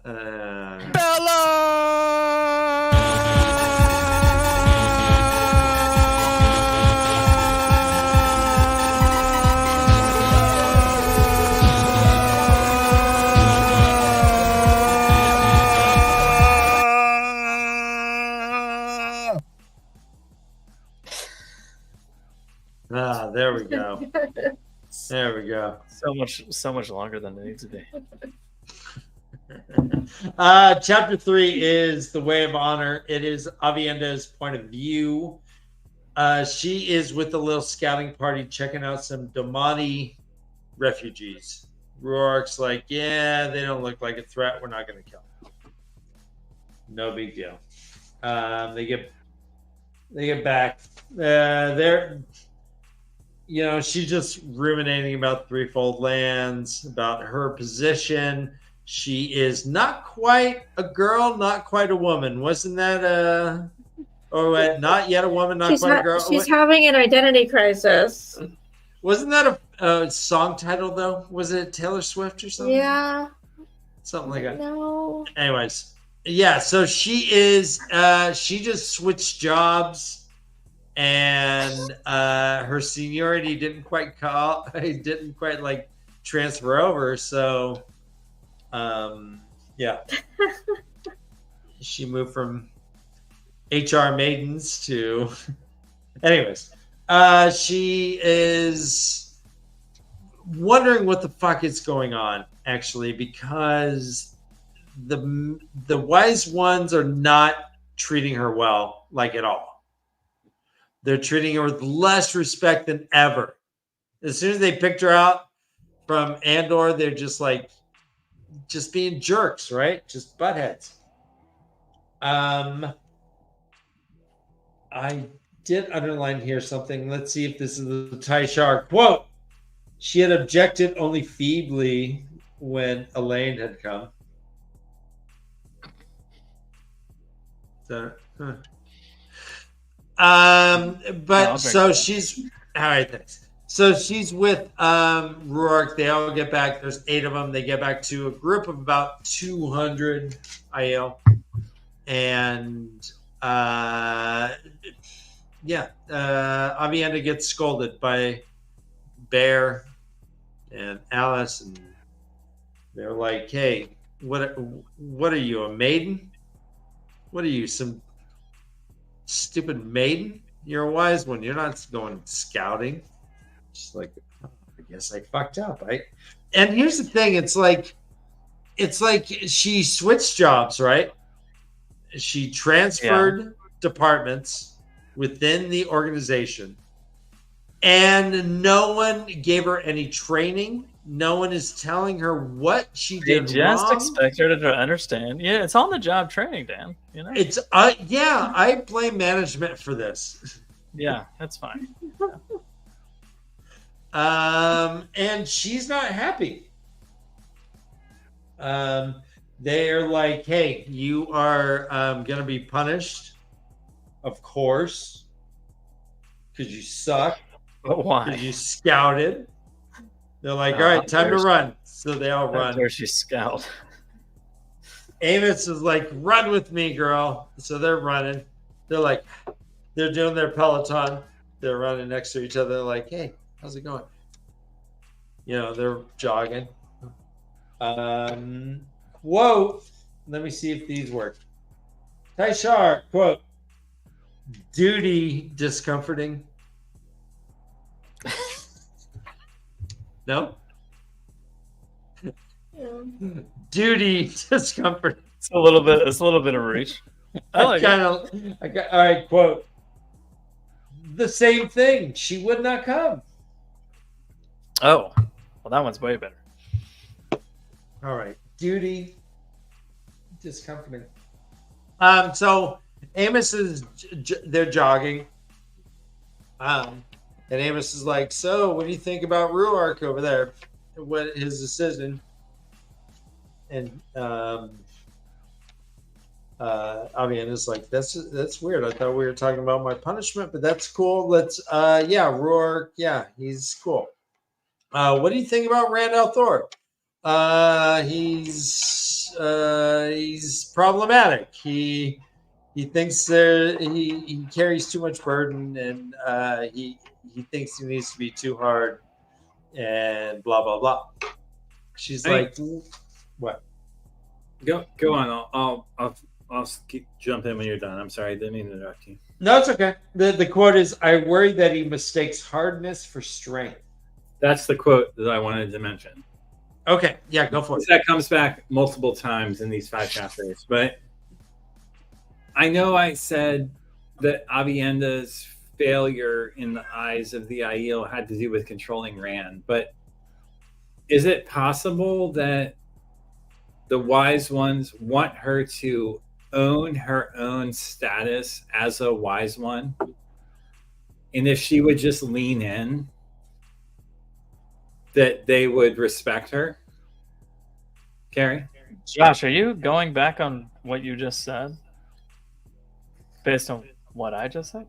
Multiple perspectives. I mean, I'm not sure. Yeah, I guess so. I mean, I think my theory, my wild theory is that when you talk about the punishments and stuff and her not understanding why the hell they're doing this to her, yeah, I feel like they're deliberately trying to keep her from something or away from something, but I don't fully understand what yet. Like, they're just... Well, do you think that it could be that if she owned her already being a wise one, they would stop punishing her?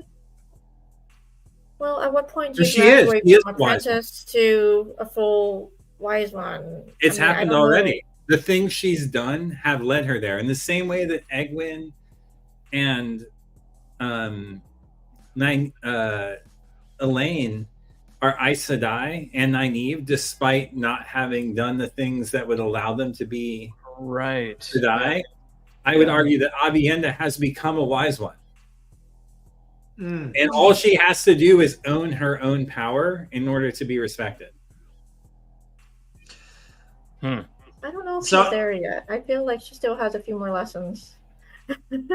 Amos does ask her advice, and then it's like, all right, take this bag of seeds and divide all these seeds by color and count them. And there's thousands in this fucking bag. And Aviendha's like, this, It's the most embarrassing punishment I've ever had. right, this is Giotto to the 10th. Oh, man. But that's because she's not owning her own self-identity. That's what the wise ones want from her? Is to be like, fuck you, I'm a wise one. Fuck yourself. Go count these yourself, bitch. I think if she said that to them and she stood up, that they would stop. Because there's all these indications in this chapter that they do respect her. She's like, I don't understand. Why won't they just stop? Why won't they train you? Because she doesn't need She any would have fucking so training. much toe. She has the reason they won't train her is because no more training is necessary. And it would bring toll on them to train her when she's already there. Do wise ones punish other wise ones? No, but she's not a wise one until she owns it. She's what they're doing now? Okay.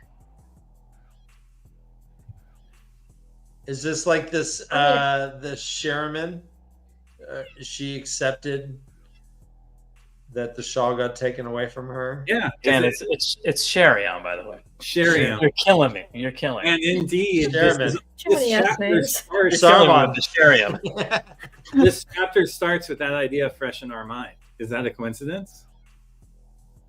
Huh. Okay. All right. Anything else about this chapter in Aviendha? Yeah, I have a question. So Please. on page 89 of my book, she's talking to, how do you say it? Amys? Is it Ames? What do you say? I don't know. Actually, I'm with Dan. I'm very interested to how every single known person reads that name. Pronounce this. Pronounce this. Just wanna... Amis? Amis? Okay. Okay, so she's talking about men's viewings, and she Mhm. mentions that she's supposed to have children by the Carter Khan. Is this the first mention of that, or has it been mentioned before? I think it's been mentioned before. That's a good question. I can't 'Cause I don't remember specifically. I remember Elaine mentioning that she was going to have kids, but I don't remember if Aviendha ever said anything about men viewing her. No, she did. So No, she's absolutely talking about men viewing her. maybe it's just been so long, I forget.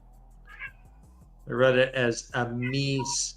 I go back and forth. I say Amis, and Amis. Amis, yeah. Amos, and I'll say Amy's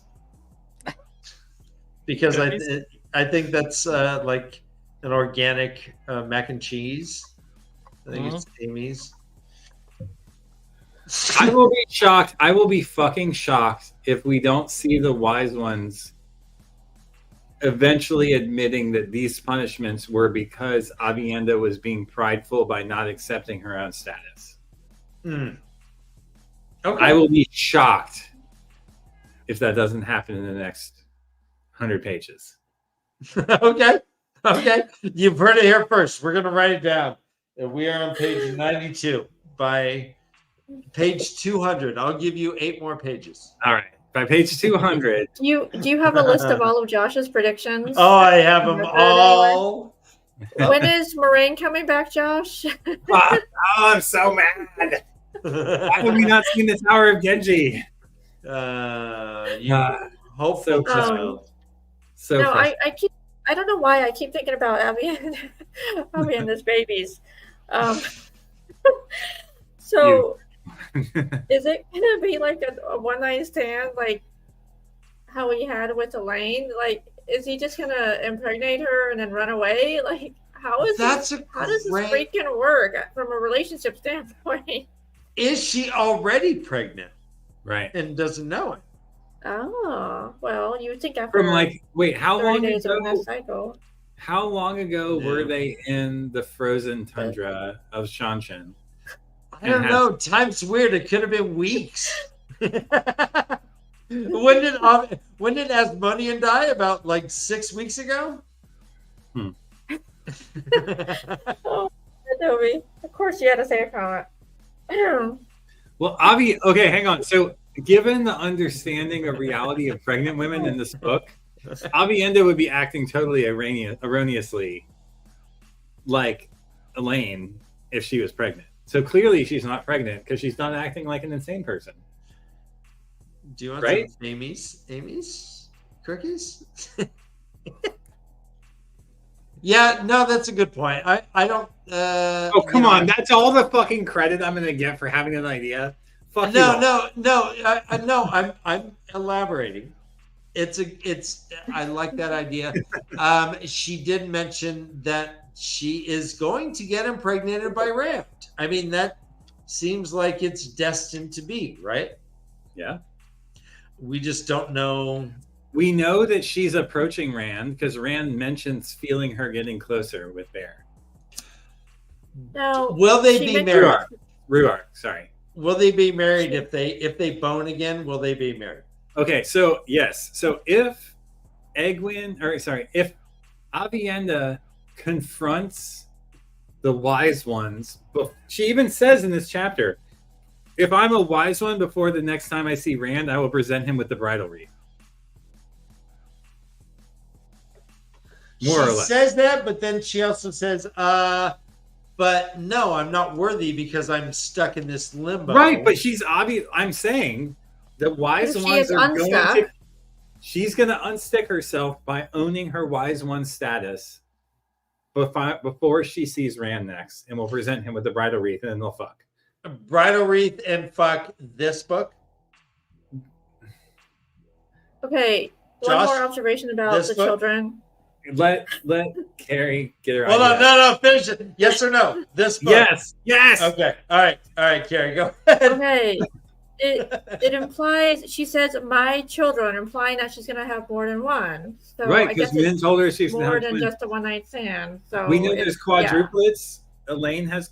Unless she has twins like Elaine, she's gonna be doing it more than once with him. I thought Elaine had quadruplets. Twins? She refers to babes. Do you imagine how big she's going to get with 4 children? Well, maybe that's why she's so insane, because each child adds to her insanity. Because, there's male channelers that are crazy in her belly? That's right. 2 male channelers in her belly.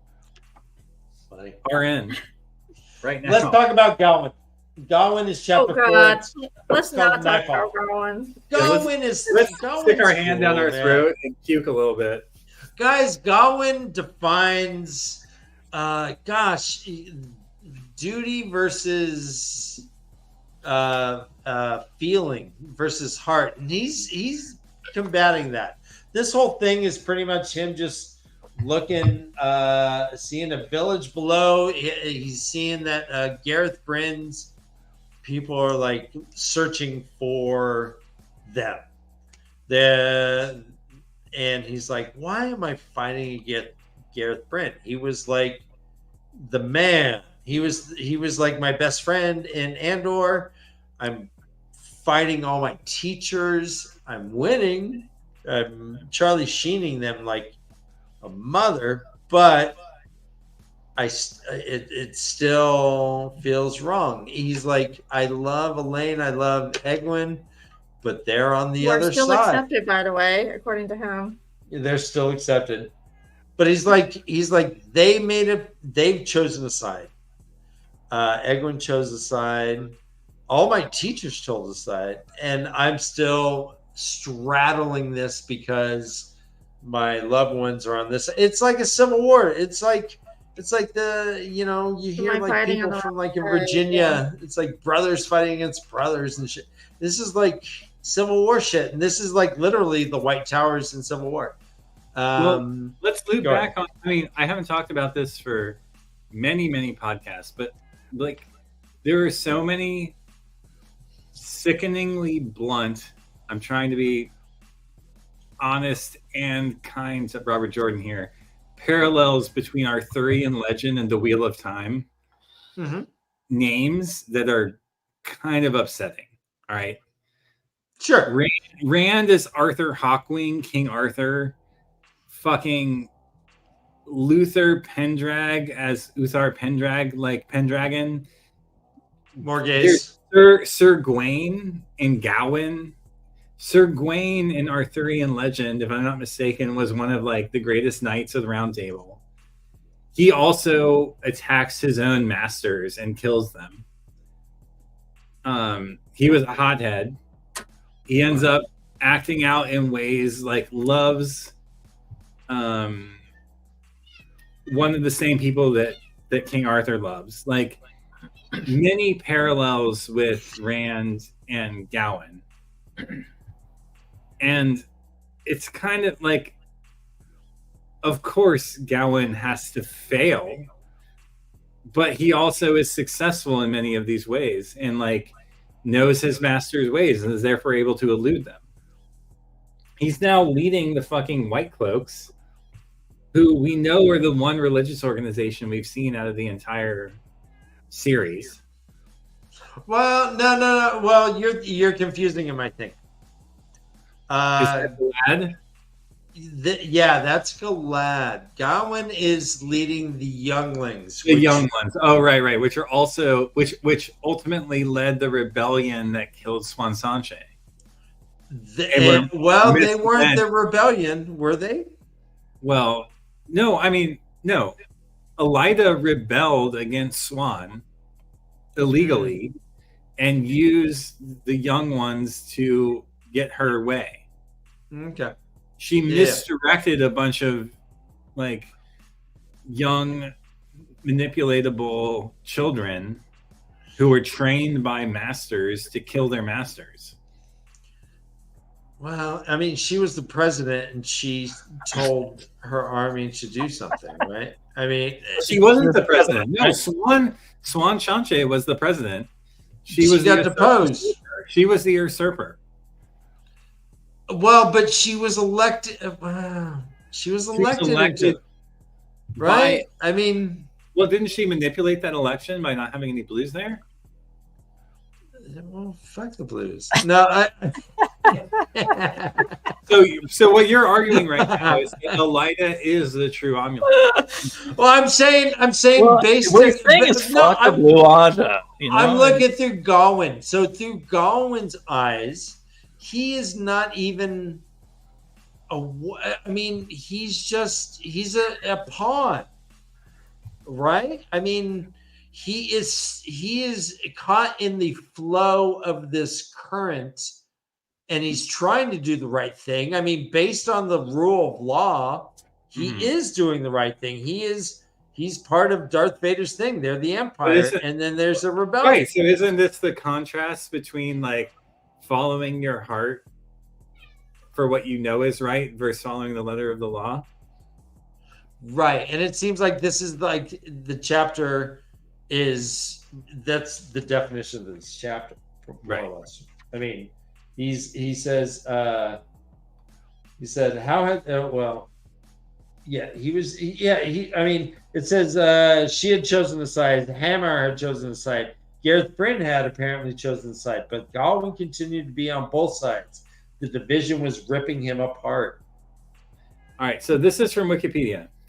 In Arthurian chivalric romance literature, Gawain is usually depicted as King Arthur's closest companion and an integral member of the elite Round Table. In the best-known version of the legend, he is the son of Arthur's sisters Morghese and King Lot of Orkney and Lothain. Here, his younger brother or half-brothers are Agravian, Gaheris, Gareth, and infamous Mordred. However, his family relations and upbringing are recorded differently in various accounts, although they often involve the story of Gawain unknowingly being raised in foster care in Rome before returning to Britain to reunite happily with his biological relatives. I mean, it's like there's so many fucking parallels here. King, Yeah. son of Arthur's sisters, Morgase. Right. Like- Right. And I obviously he did this on purpose, right? I mean, this Right. was Yeah. the Shining Hill. This is Camelot. Camelot. The youngling sided with the tower and Elida did technically follow along when she overthrew Swan. Gawain is just incapable of making a good decision ever. I agreed with that first. Gosh darn it, Breaker. Why'd you have to ruin it? Gawain is when he faces the Green Knight. Okay. He's not the Green Knight. He faces the Green Knight. No, Gawain. Right. Yeah. Yeah. So he's in a quandary, and I feel for his quandary. He feels like, I'm God save the Queen. We mean it, man. But we know that he's been torn between the two Amerlins this entire time. He loves Egwene, right? Mm-hmm. And he feels loyalty to Elida, despite her having manipulated him over and over again. I do have a couple Taishars in this. Let me know if this counts. Carrie, tell me if this counts. Quote, the best thing now was to reach firm. Okay. All right, thumbs down. All right, try it. All right, quote. All right, quote. Off in front and two pairs hung back to watch. Thumbs up or down? Yeah, you got to pick a side. Pick a side. Don't be Gowan. Say it again. Say it again. Off in front and two pairs hung back to watch. Okay, I'll give that to you. All right, there's a thumbs up. I have one more. I'm gonna drink this real fast. All right, quote. Taishar down on his horse. Gross. Damn. What? Oh. What? I just Hey, threw up in my mouth a little bit. Did you hear about old man Clemens? Why he got arrested the other day? He was down Yeah. on his horse. Down on his horse. God damn. All right. 1 out of 3. Ain't bad. All right. This ends with so he's looking at the raid. He was like, his buddies were like, hey, are we gonna go? We could totally take them out. But he's like, yeah, if we do, the whole army, Gareth Bryn's army, is gonna just kill us. So he's like, we came here to kill people. He's like, no, we came here for the opportunity, and we're not gonna take it. Thanks, Rajar. Rajar. And so he backs out, being all existential.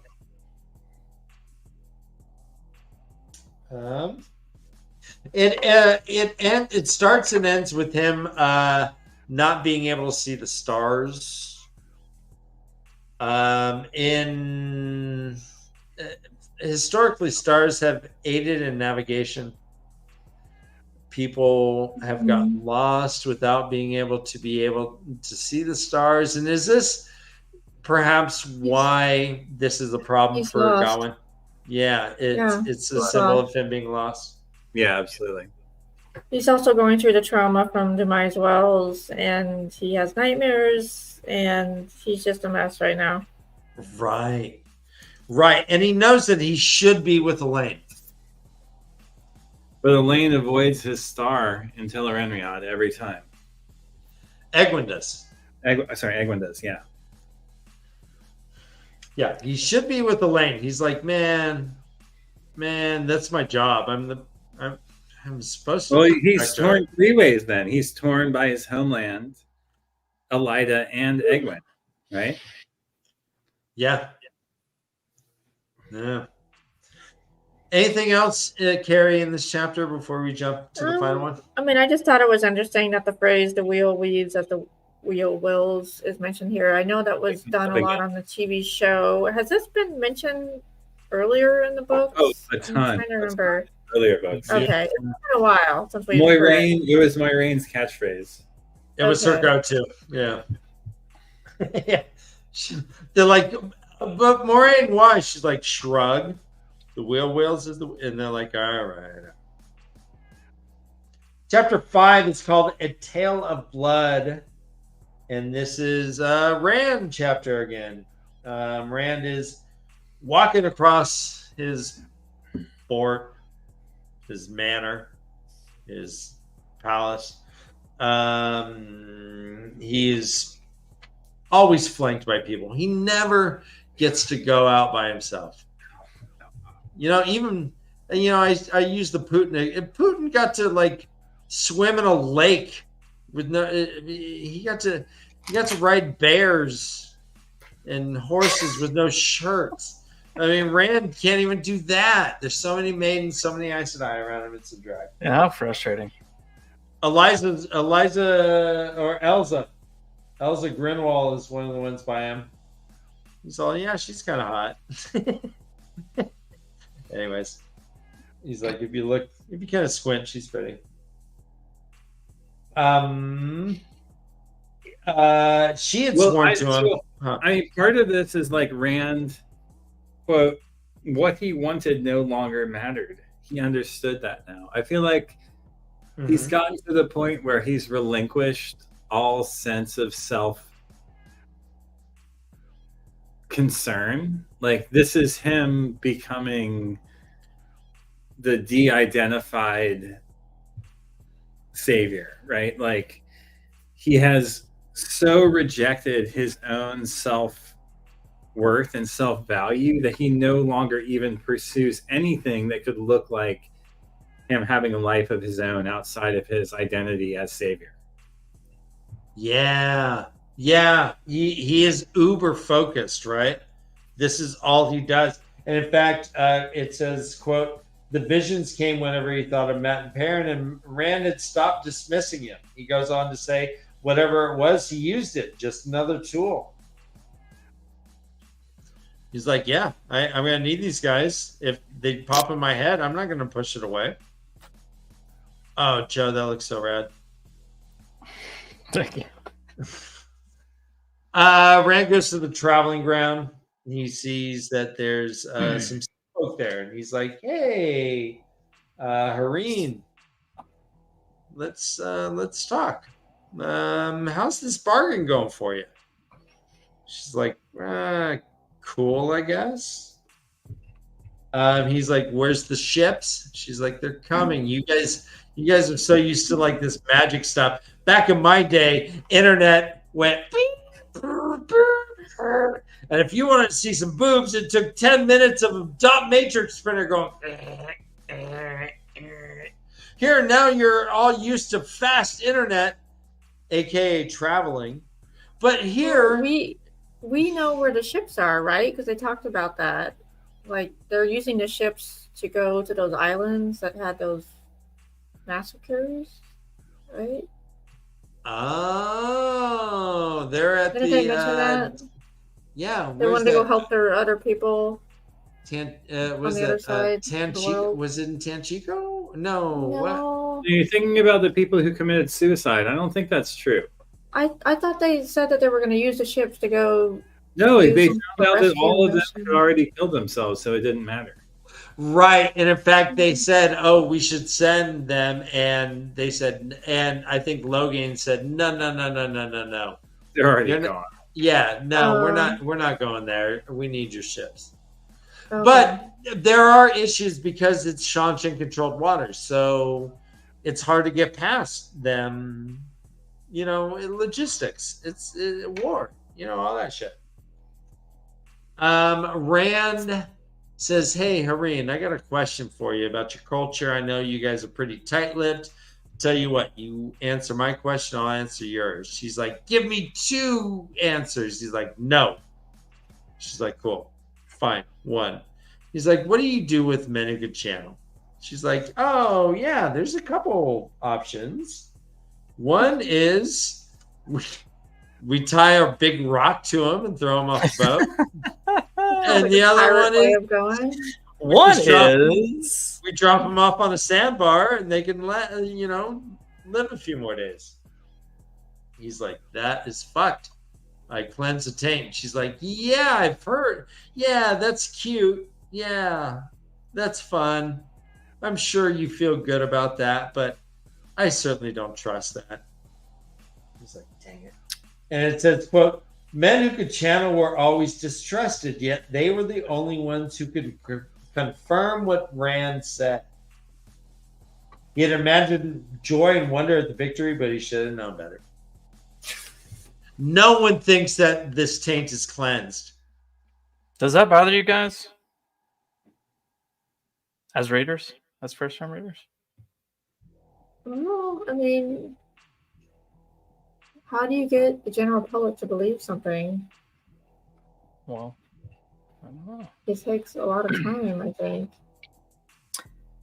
Right, but does the lack of information traveling mixed with this gigantic event in particular upset you in the fact that it hasn't I mean, we're in 12 now. This happened in 9, right? And, Oh. I don't know if it upsets me. It just makes me curious.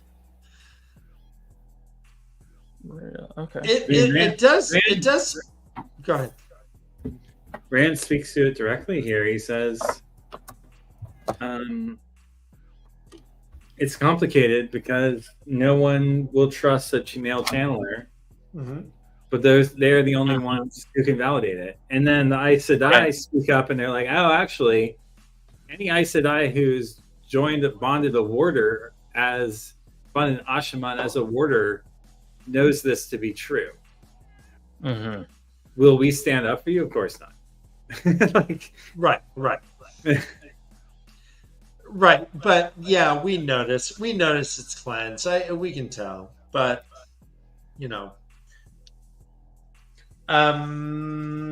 so she says, yeah, we kill him. He's like, that's a drag. He's like, fine. What's your question? She says, I will ask it later, she said, once I have had a chance to consider. As you wish, she said, and leaves. Is this Chekhov's question? What do you think she's going to ask? Any thoughts? I have no idea. I don't know either, actually. I couldn't. I hadn't thought that far ahead.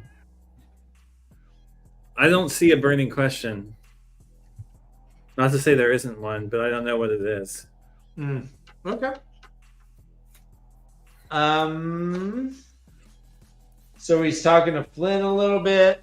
Flynn wanted to learn how to heal. And he's like, nope, you're a weapon, just like all my shit. I'm really interested in the language arts. Nope. Nope. Hey, I want to be a tight end. You're a fullback. Sorry, bud. It's more or less a football team. Hey, I was hoping to maybe be a receiver. Nope, you weigh 100 pounds. No, you're a cornerback. You're out. Quote, erected a fire tower. I'll give it to you. Taishar, is that thumbs up?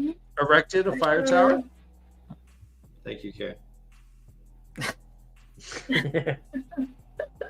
Rand has a weird little conversation with Flynn that is like every CEO thinks that they're like, sees the factory workers like, standing up in the big tower with like the glass and looking out like all the auto workers and Henry Ford's like, I sometimes envy them. They don't have to make the hard decisions. They just work on a line. Anyways, Rand kind of had a conversation like that. He's like, "Yeah, I envy them. They can just leave. I can't leave. This is my life." Lynn's like, "Okay, weirdo." He's like, "You're super powerful." He's like, "You don't understand." Did you have sympathy for Rand in this conversation, or is it just dumb and weird? I had sympathy for it. I don't know. I don't really like. Okay? I'm gonna say this on air. I really don't like Rand that much. He drives me nuts. Whoa! He's definitely not my favorite male character in the book, but Interesting. and Wow. Sorry, you got lately two. they're not. Rand is just annoying, and he keeps so much to himself because of that male ego, stubbornness. It's just, I just want to punch him.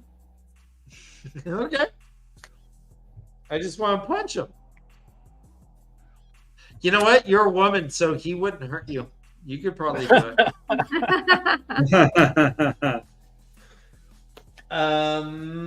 Let's see. So Rand gets word that some Aiel are by the camp. Rand's like, quote, "They're Aiel. If you saw them, that means they wanted you to, and that means they're allies." It's like, otherwise you would have been dead. He's like, "Go tell Bashir. We're gonna go invade Eridomen." And then it jumps to Cadswain. And Cadswain is with a couple of her girls trying to talk to Semiraj. And Semiraj is she's got brass balls, man. You kick them and you hurt your toe, you know what I mean? There's Maurice is like trying to get some information, and Semiraj is like, "Do you know what happens to a man when his blood is replaced with something else?" As Maurice is trying to talk, she's like, yeah, I figured out how to replace things. I figured out a weave so I could do the transfusion with the power. I had someone live for an hour. It was very painful, and he screamed the whole time, but I made him live. That's probably the greatest thing I've ever done, is to take someone's blood out of their body, put shit into those veins, and every part of their body, including the tips of their fingers, because the pain emanated from their veins themselves. This person was the ultimate agony for an hour, and that was rad. Quote What does she do with the blood that she takes out? Does she give it to the vampires? I mean, this was just so. She puts it into the vial and she takes the other liquid out of it. Obviously, vampires, yes. Or Trollocs, I mean. I don't. We don't Yeah. know. We don't know. Cadswain throws air and fireballs over her head. And by the way, this is how Semiraj is being badass. Semiraj is like, do you know how to kill a man by taking his blood? Oh, I do. I've done it a couple times. Oh, it's so awesome. And just staring at their eyes upside down. Right? It looks like I look very happy or very angry right now. Anyways, they block her. They're like, Cadswain's like, all right, we got to break this bitch. Seriously, we got to break her, but we cannot use pain. And she's like, yeah, you know what? Pain wouldn't even work. Seriously, this woman is 2,000 years old. She knows so much stuff that we don't even know what she knows. And we need that information, so we need a breaker. And Cadswain's like, quote, "If given the task, how would Cadswain go about breaking herself?" Yeah, and gives her second thoughts. Third thoughts, as Terry Pratchett is fond of saying. Third thoughts, yeah. So, and then she leaves. She's like, all right, Severance has been only the day's opening scene. It was time to deal with the boy, and she leaves. But let's go about this. So she is trying to break this woman without using the threat or the actual use of violence. Not the easiest thing. Although nowadays I just take away my kid's iPhone, right?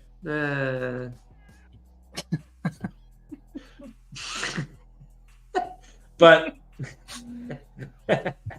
So ridiculous. I mean, it's good. But Althor's prohibition on hurting Severance was meaningless. They cannot break this woman with pain. Not meaningless, meaningful, just appropriate. So here's the quote from Terry Pratchett, who obviously looks like Robert Jordan, so just lots of parallels. First thoughts are those everyday thoughts. Everyone has those. Second thoughts are the thoughts you think about the way you think. People who enjoy thinking have those. Third thoughts are thoughts that watch the world and think all by themselves. They're rare and often troublesome. Listening to them is a part of witchcraft. So, okay, yeah, third thoughts then. I can see Cat Swain having third thoughts. So yeah, how would Cat Swain go about breaking herself?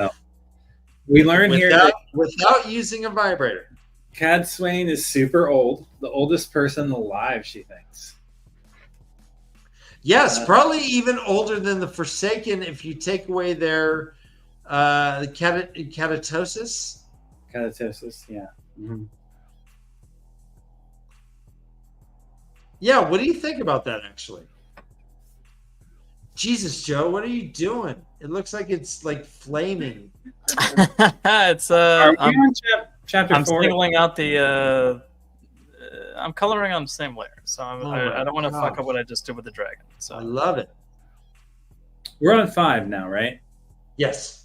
Okay, so I want to go back a couple of pages, page 105, and talk about Rand remembering Moiraine's words to him. Okay. We all do what we must, she said, as the pattern decrees. For some, there is less freedom than others. It does not matter whether we choose or are chosen. What must be, must be. We've talked about this a lot, like freedom of thought. Like, what is it that makes Rand unique?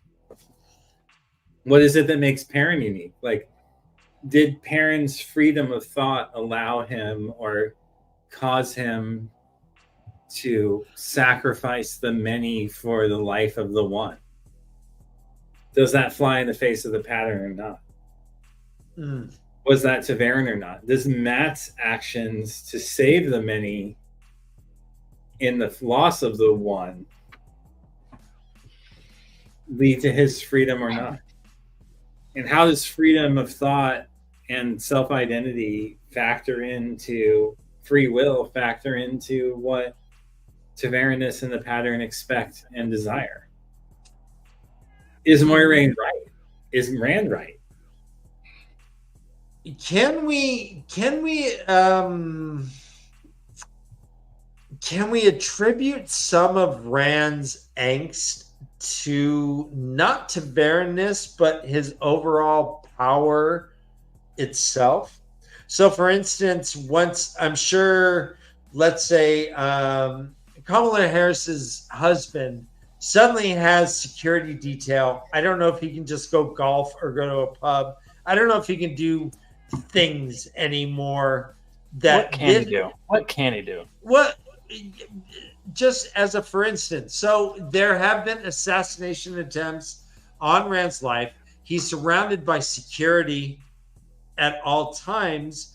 This isn't necessarily because of Ta'Verenness. This is because of security threats, right? I mean, because he's a target. Am I wrong? I'm sorry, what? So Rand, this whole thing with Rand saying, "Yeah, I can't," him feeling trapped. Part of it is because of the power he holds, and not because of the Tavernus that pulls patterns, right? If you're the king, if Forsaken are trying to kill you, Well, I mean, let me read the paragraph before. 2 paragraphs.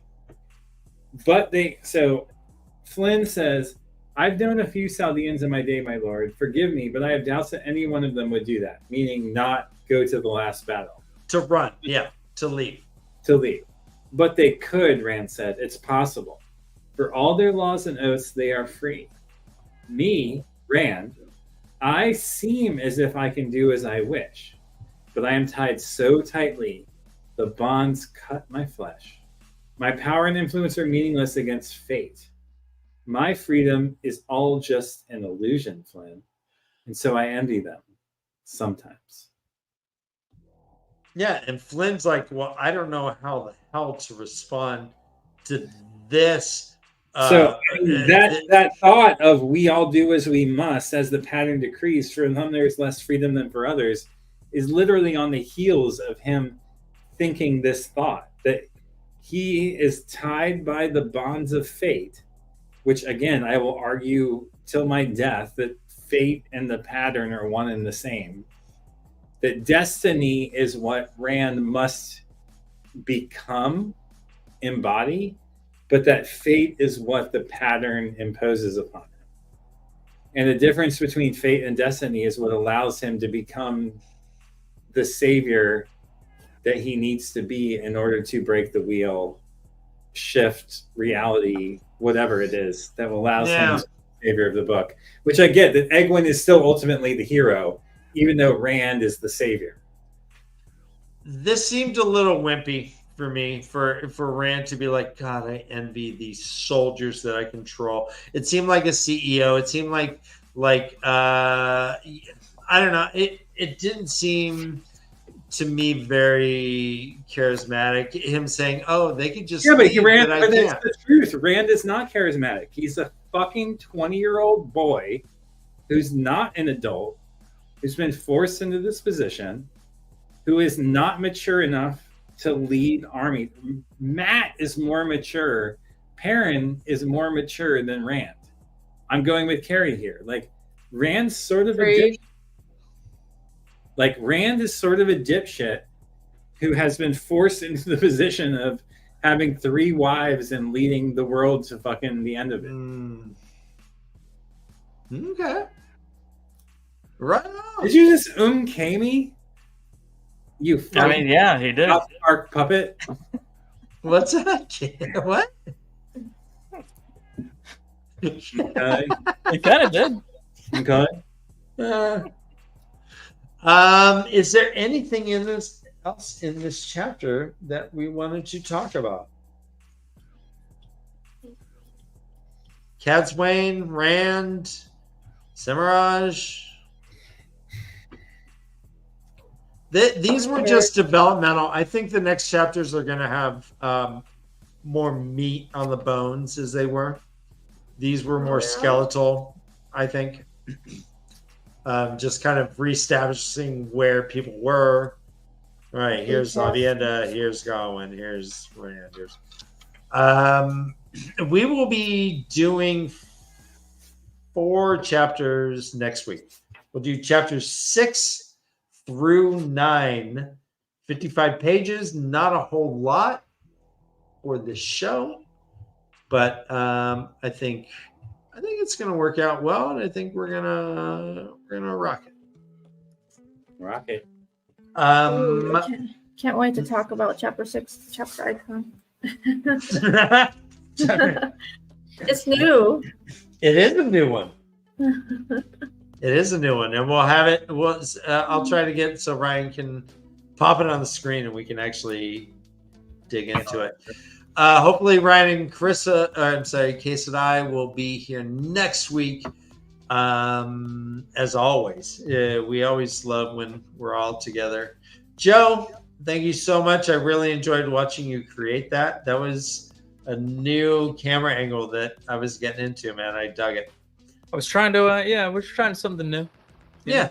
You know, I like trying something new. That's why I go to Indian food sometimes. Something new. Carrie, Yeah. Good. I adore Yes. you. Thank you. Thank you Thanks. for I'm staying a little up bit so that guys, so that's why I'm like not talking that much right now. I'm just like it's zombie carry mode starting.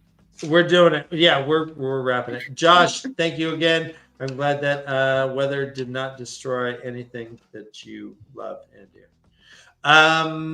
We'll see you next week. We'll be here for 4 chapters. As always, hit that like button and stuff, and go check out Twatcast if you haven't yet. They are worthy of your attention. Until next week, run for your lives, because this is the way of the leaf. Bye.